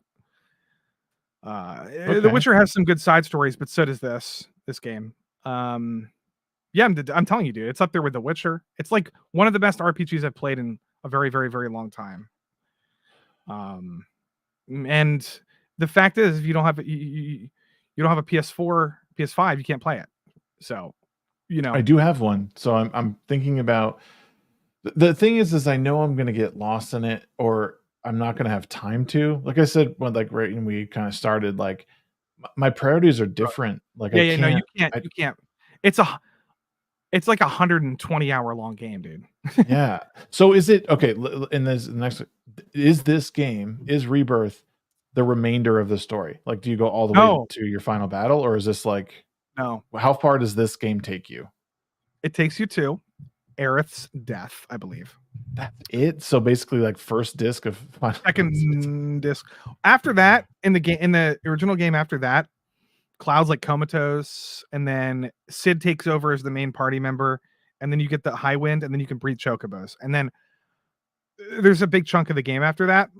But this is a lot of content. It's leaving Midgar, it's Calm, which is a 5-minute part of the original game, and it's like an hour and a half in this game. It's like, Can you get to yeah. Can you get to Wutai? Yeah. I don't know yet. Here's what it is. It's Calm. Then it's the swamp, which is a big part of the game. Then it's the Mithril Mines, which is big. Then it's Junon. Then across the ocean to Costa del Sol. Then it's the Corel Mountain. Yeah, that's like 2.5 hours long. Just Costa del Sol. Nice. Then it's like the Corel Mountain. Then it's Cosmo. Oh no, then it's Gongaga. You go south to Zack's village to follow the people. Then it's the Cosmo Canyon. Then it's Nibelheim, and then it's probably, I don't know. Then it might be Wutai, and then it's the Temple of the Ancients. It's literally a huge game, dude. It's all entertaining. Damn. Like, are there all the bosses the same? Like, are you still fighting the wall in? Absolutely, all of it. Wow. You're fighting That's it, but it's crazy. better. I'm telling you, Final Fantasy VII is in my top 5 games of all time, the original. And I am just I'm not trying to be crazy, but this is improving upon that game in almost every way. The only thing is, the original game had really, really, really tight, good pacing. Like you could grind if you want, but like the story is paced so well, and the turn-based combat is very addicting, and it's totally different. Other than that, everything about Remake or Rebirth is better in every single way. The characters are so much better in this game. It's insane. And the locations and the cutscenes. It's just better. I can't even describe it. It's my ideal game. It's a miracle it even exists. I don't even know how it exists. See, that's like I know I'm gonna have to get it eventually because Final Fantasy VII is probably like it's in my top 3. It's a game I spent hours and hours playing. I remember I used to wake up in the middle of the night and sneak downstairs to play it, and then I would like cover the power like light on my PlayStation so no one would turn it off or touch it, and then I'd come home and like like it's crazy like how important that game was to like my like to me growing up and like my coming of age. And Like, Yep. and that was like the first time like seeing Aerith die. Spoiler alert. Ooh. Bro. Is Well, that bad? Should I not have said that? Nah. I think everyone knows. Everybody knows. Brahma Bull, the materia system in the original game is perfect. I will say, Yeah. it's back again. It's the same materia system in this game. The only thing is there's more materia. So if anything, Rebirth has a better materia system. I'm sorry. It just does. Interesting. And the materia in this game, there's more you can do more with it because it's an action game. There's more to do with it. It's hard to describe unless you played it, but like this is just better. But yes, somebody else in chat said it's the middle part of the story. I'm sorry, this narrative that they're milking the franchise, that you shouldn't. I'm not going to pay $70 for a story that's stretched out into 3 parts. That's milking it. No. What it is doing is it's adding. Prepare yourself, everyone. Lofty's going lofty right now. He's going lofty level 2. Yeah. Look, the first game was definitely padded because it was like a 4.5 hour part of Midgar and it turned it into a 40-hour part.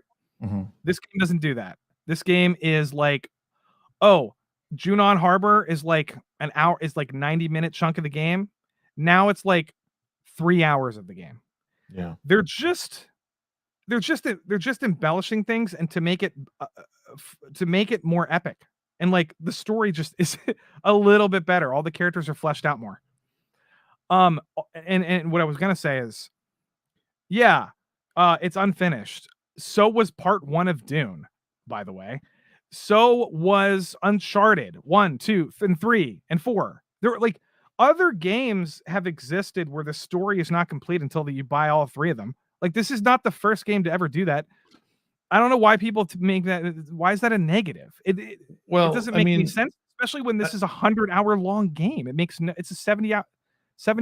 Of course, it's $70. Yeah, and I would say, I mean, the only defense I would have with that, or pushback I'd have that is like, the original game is released in full, and games were released in full, but these are, I mean, what we do have now are essentially like live action movies that you can play.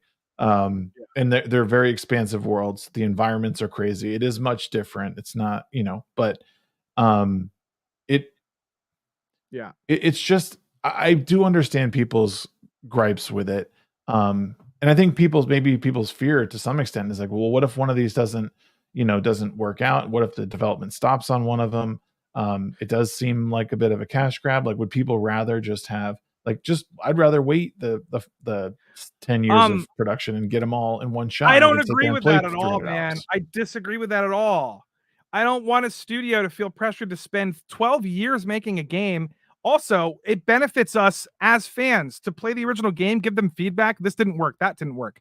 They changed shit for this game because Remake was annoying in some areas. They changed it and they made it better. That's essential that they released a Remake Part 1 in 40 hours. That's perfect. I'm glad they did that. Now I can play Part 2. Then in 2 years, 3 years, I can play Part 3. It's a big epic story, just like Mass Effect. What's the difference? It's not milking it. It's not. It's making it. It's making it way longer and better, and splitting it up into 3 parts. That's all. It's not milking. That's crazy. But Mass Effect. Here's the difference. I think with a lot of things is that Mass Effect could end with Mass Effect. Mass Effect 2 could end with Mass Effect 2. Well, not Mass Effect 2, but Mass Effect technically could have ended there. Even though they tease you with, the stuff at the end. I can't even remember the names of them, but they can end is what I mean. This story cannot end. That's okay. I don't want it to end. They gave you, I know. But what I'm saying is like people think like that this is intentionally being left unfinished in a way that no. I mean, you have to think. You can't think of it from a super fan point of view. You have to think of it from like a normal. I don't care about normies. I don't want to play a 400-hour. I don't want to play a 300-hour long game. I don't. Why would you want to play a 300-hour long game? I don't want that. They did tell the original story. You're gonna play that much anyway. I know over the course of a long time, I actually don't even want this whole thing to be one long game. I'm 65 hours in, and I'm like, I don't hope it ends soon, but I'm like, I couldn't imagine having to play Rebirth and then this and then Reunion right after for 300 straight hours. That's crazy. So Reunion's going to be the end? Probably. But like, yeah, they told the original story in one part back in the day. Yes, that's correct. Oh, but now this I is see. It's bigger. It's the Genova phases, basically. Rebirth, like it was Genova, Rebirth, and Genova, or whatever. Anyways. Yes. No, but guys, you have to understand. Yes, they told the original game in one story back in the day. It could have been, that game was long enough to do that. This game is better and bigger, and I don't want to play 300 hours of it at once. That's crazy. It's crazy to expect that, especially when in part 3 they're going to introduce the airship and they're going to change a million things. So like, I don't think people understand how game development works. I really just don't. It makes no sense to me. I just wonder, I mean, I haven't played Rebirth yet, and I do want to, and I will. I just wonder if having Zach around is enough of a change to make me like really have it separate. And you don't have to say anything. I'd actually prefer if you didn't really elaborate on that. But yeah, it would be interesting to see how that influences the story beats. Because it sounds like, again, the Cloud is comatose. He's comatose, so he didn't get lost to the live stream. He's just comatose. No. Are you talking about? What are you talking about? Wait, so I was talking about. Well, in the original, so he didn't. In the original, he didn't. When did he go comatose? That was after he fell into the live stream with Tifa and stuff. Oh no, that was. And then they found him on that weird island. Medeal. Yeah. So when did that? I'm trying to think of when that happened. In the original, that was after Aerith died, and then Cloud gave the black materia to Sephiroth. Right. Sorry. Okay. I got the details now. Yeah, and then okay. But Silver Ogre in the chat is like, he said two things that are crazy. Why not make a new story? And then earlier he said, this game is milking it. It was just fine the way it was. They're selling you a game you already played, completely unoriginal. That couldn't be a dumber sentence. Number one, that's what everybody is asking them to do, is to remake the original 1-to-1 remake with better graphics. Number one, that's what people wanted them to do, but they didn't. Instead, they're making a brand new timeline and everything's changed. And there's so many, like, the general structure of the story is the same, but it's, when I say bigger and better, I mean like, you don't even understand if you haven't played the original. If you spend 5 minutes, go into Calm, buy some stuff, go do the flashback, the Nibelheim flashback, and leave. No. Calm is like a huge part of this game. It's not at all the same game at all. It's the same game but better. That's a stupid thing anyway. No, they're and then at the I'm just picking on chat. I'm sorry. And then Ogre's like, no, I didn't want to remake with any changes.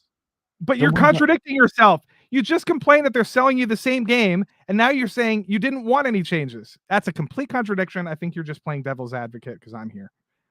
Honestly. Could be. Hypnotic. I want to read Hypnotic. Go ahead. Cloud is not comatose. He fucked up from the battle against Shinra that Zack survived in this universe. Cloud survived it, but was in a coma. But now Zack is alive, taking care of coma Cloud. Okay. Yeah. So I didn't want to spoil it, but like, there's another timeline in this game that you play. You go back and forth in this game.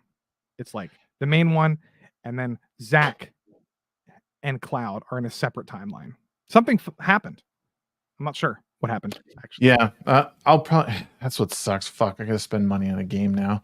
I do, like I said, I do want to. I'm interested in what they did because I think, I mean, growing up, I wanted to experience this game not with Minecraft graphics. Like I wanted to see this as like a real, it's like I mean, once I saw Advent Children, I was like, yes, I need to see, like, this is how I want to see Final Fantasy and how I want to play it. And now we have it. And then he said, this is a multiverse shit no one asked for. That's semi-true. I mean, just because nobody asked for it doesn't mean that people don't want it. Like this, clearly, this game has a lot of massive fans. I like the multiverse stuff in this game. I don't think multiverse is like an impenetrable concept for an idea ever. Clearly, sometimes multiverse stuff is fine. It depends on how you do it. I like what they're doing with this. I think it's interesting and it's fascinating. And I never played Kingdom Hearts, so I don't have like any kind of like ill will towards Nomura. I don't even know what that even means. I'm just saying, I love this game and I like the changes that they're making. And I like what you just said, which is this game with updated graphics. And when you instead, back in the day, when you're walking around, it's like, oh, your imagination fills everything out. Now it's just like, here it is. And it's beautiful. It's so beautiful. Yeah. And I mean, I like the first part that they put out, you know, the Final Fantasy VII remake. Like, I mean, Midgar was very linear, right? Like it was a very linear part of the story, and how they did it was fine. It really introduced you to the whole concept. I didn't play the remake. No, well, I didn't play the what's it, the Intergrade. Oh, Intergrade. Yeah, I didn't play that part. Do you have to play that to play Rebirth? No. Okay. So like I really like I'm very, very interested to see the open world and how they do the open world. I could just watch the streams, but again, Final Fantasy VII was such a big part of my childhood. I feel obligated to at least. I mean, this is a game I would get, and I would play it very slowly over a long period of time, over like 4 months or something. Yeah, like it wouldn't be something I sit down and stream for people because I want to enjoy it and not feel like I have to talk through it. So like this, I want to read everything. Like that's like when I'm into a video game, I want to read the dialogue. I want to hear what they're saying. I want to like, and that in Final Fantasy VII, like I got so into that story and playing it multiple times and then going back and, you know, playing against the optional weapons and like doing some of the optional side quests were so fun. Dude, I hope they have the same. This game, I know Hypnotic and I are going to disagree about the multiverse thing. That's okay. But this game has so much side quests that you're talking about reading dialogue. The point of this game is to immerse you into the world of Midgar and Final Fantasy, so that you can basically, get to know all the people, the inhabitants of the world. Like you learn about every region, you learn about their history, you talk to the inhabitants. They each have all the NPCs have original dialogue. Even some random guy in a corner has original dialogue. Like it's insane. And you can listen to all this and you can develop, you play a guy at a card table. He has his own backstory. Like, and the whole point of this is like, people are like, that's just mini games. That's boring. It's tedious. No, it's not. It's making you feel like you're connecting with the world so that when the world is going to be destroyed by Sephiroth, it's more meaningful. It's like you want to protect that guy in Calm that you beat the fuck out of in that Queen's Blood card game. It's like, you know, you beat him, but he's a nice guy and you want to protect him. So it's like, that's the point.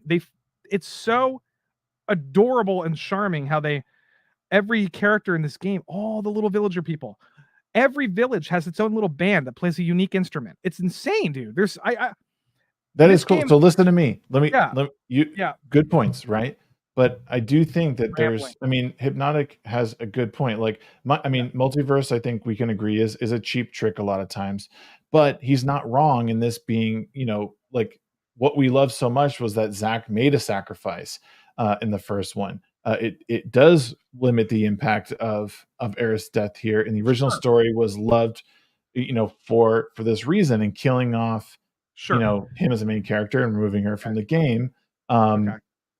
I mean, again, this is like both of these things can be true at the same time. Like I hear you, and I totally agree with this, but I think it's an important point here that people who played and adored the first one can look at this and be like, it's this kind of a cheap trick here. And I mean, Cloud experiencing and living out Zack's like memories and history, like that was a pretty big fucking like He's still reveal. doing that. Yeah, he's still Right. doing No, that. and I would assume so. But like it almost in some weird ways, like I don't Cheapens know. it. I mean, yeah. Look here. What I'll say about that is we don't even know what's happening. Everybody is just making assumptions about the conclusivity of this story and like where it is in the timeline. What the fuck? We don't know what's going on. Maybe True. our fears in the end will be like, actually, it didn't really fuck up Aerith's. It didn't really ruin Aerith's compromise or death at all. Or, you know what I mean? And yeah, you could talk about like the timelines are already different, so therefore it already did. No, we don't even know what's happening.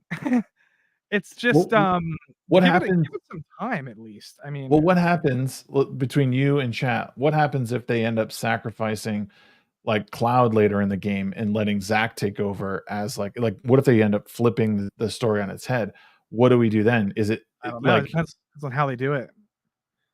But is it something that you or the chat would be mad at? Because like for me, I've already played the greatest game, one of the greatest games in history. If they could do another thing like this and be like, hey, Cloud's great and all, but Zach is an important part of this story too. And because Aerith was killed, like maybe this is his moment, a defining moment. Like, I don't know. Look, I've already peaked I've already been Aerith's death. I've experienced it. I've lived with it for 20 years. Nothing will ever change it for me. If this is somehow different, if like maybe for some reason Tifa dies or something, or Aerith survives and she has to go back to Zach's time. I don't know, maybe they change it. It's never going to change the original for me. I've already experienced it enough times where and then you just said something I was going to respond to. But yeah, dude, I don't know. I just like that there's new things that I can look forward to instead of playing the same game I've played 20 times. I like that there's theories like what's time travel. Sephiroth, this is what I was going to say. In the original game, Sephiroth, the Time Guardian, there's already precedence for time travel in the original game. Nobody talks about this, but it's there. The Time Guardian is literally in the game. You can go backwards and forwards in time, except it's broken, so you can't. These things are already established. The Whispers were deleted from the game. They were added into Remake. They were deleted from the original game, but they were intended to be there. They're part of Genova. It's like people don't know these things. They're just like, they changed my story. And they panic and they fucking freak out like mannequins. Mannequins don't freak out though. So, have you ever played Silent Hill? They do. They fucking do. Man. Okay. I don't know. I'm just annoyed. I'm just annoyed because people are like afraid to play it, and then they're just missing out on like the best RPG like ever. you're bummed that people aren't as like stoked as you on it. I get it. Like, no, I got you. It's irritating. Yeah.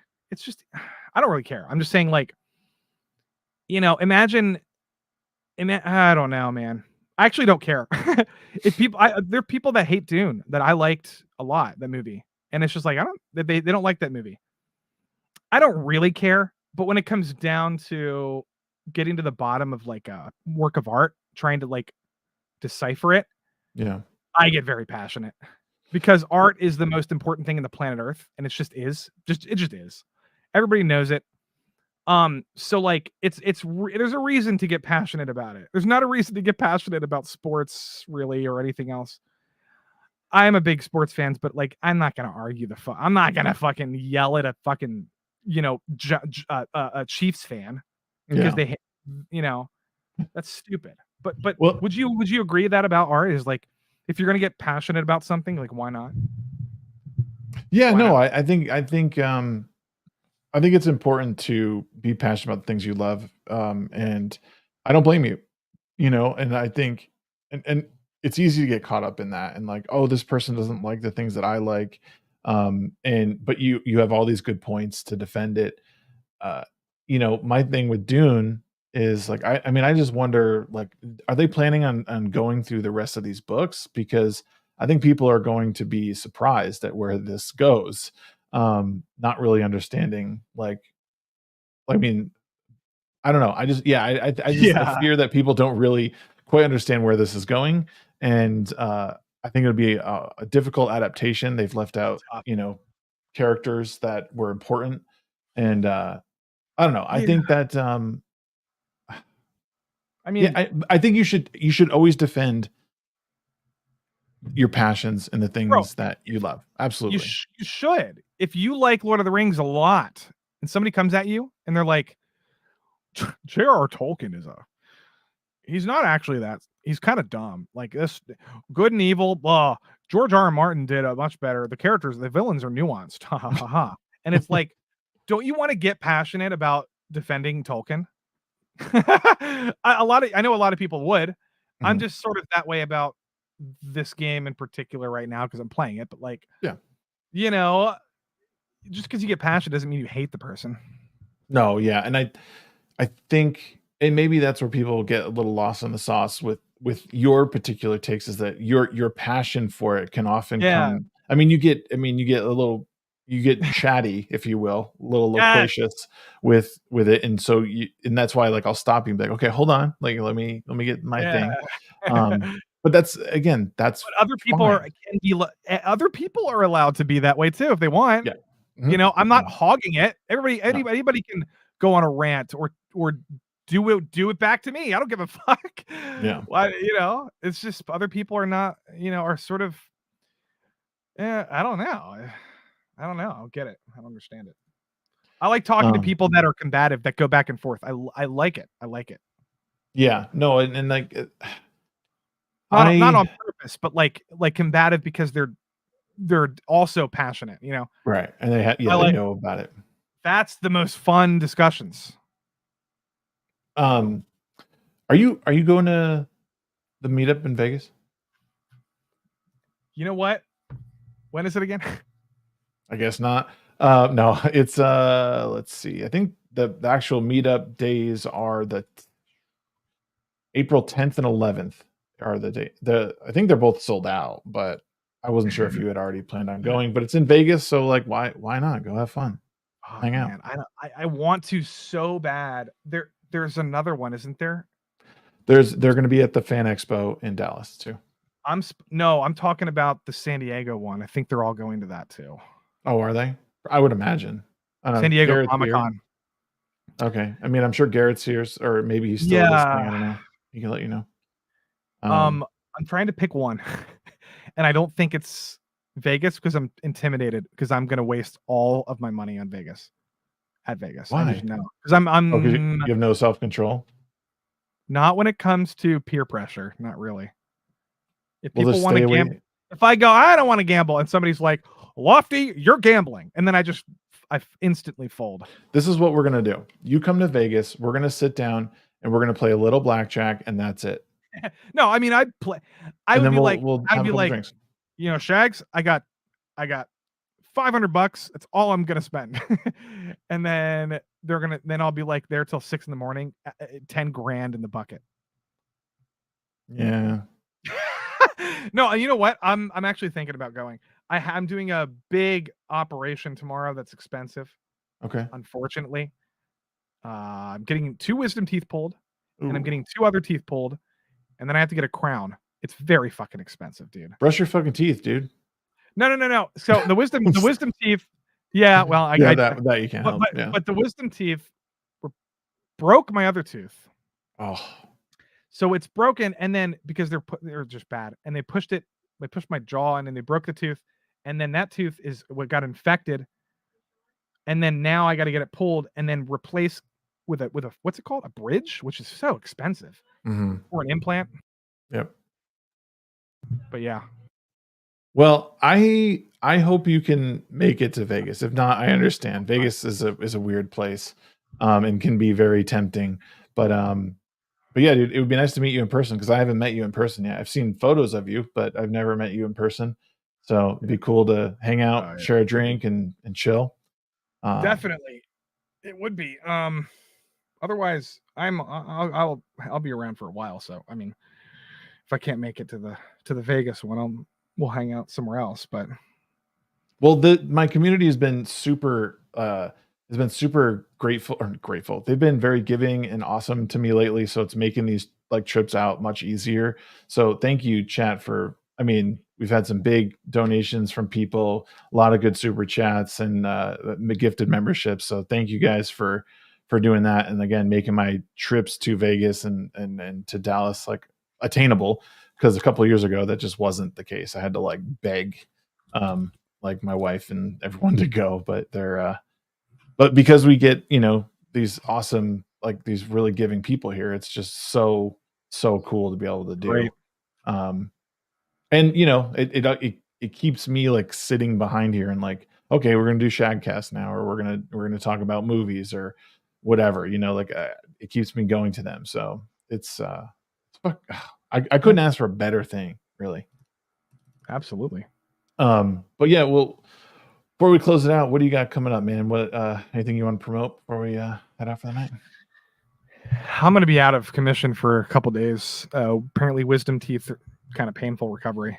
Mhm. I don't really have anything, man. Next Wednesday in Lofty Pixels on YouTube, I do streams every Wednesday. Probably going to do a Final Fantasy stream of people who played the game soon. I want to have Grums on.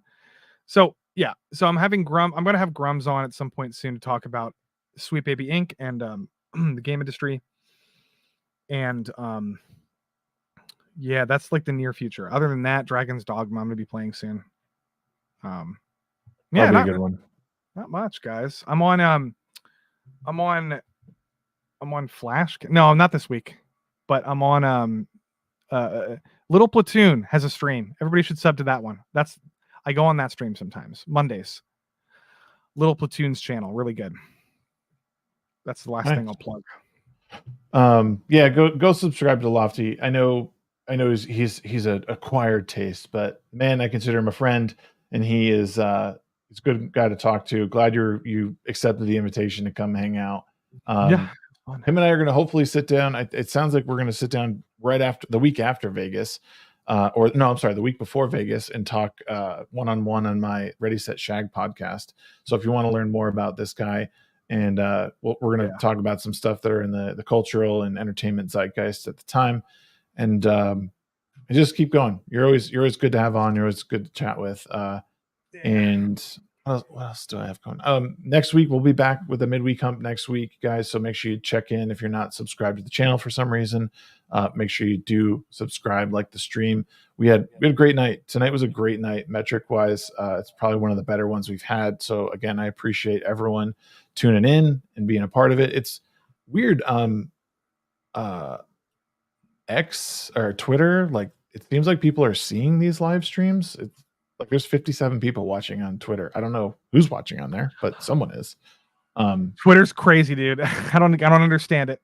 Yeah, I mean, I'll take it. We love you. I'm so glad that you're here and watching. But come over to YouTube, hit the like button, subscribe if you're not. But that's it for us tonight. We're gonna head out of here. I don't have any fun assets for this show yet, but yeah, that's all we got. So we're heading out. Have a good night, everybody. Konbanwa, konnichiwa.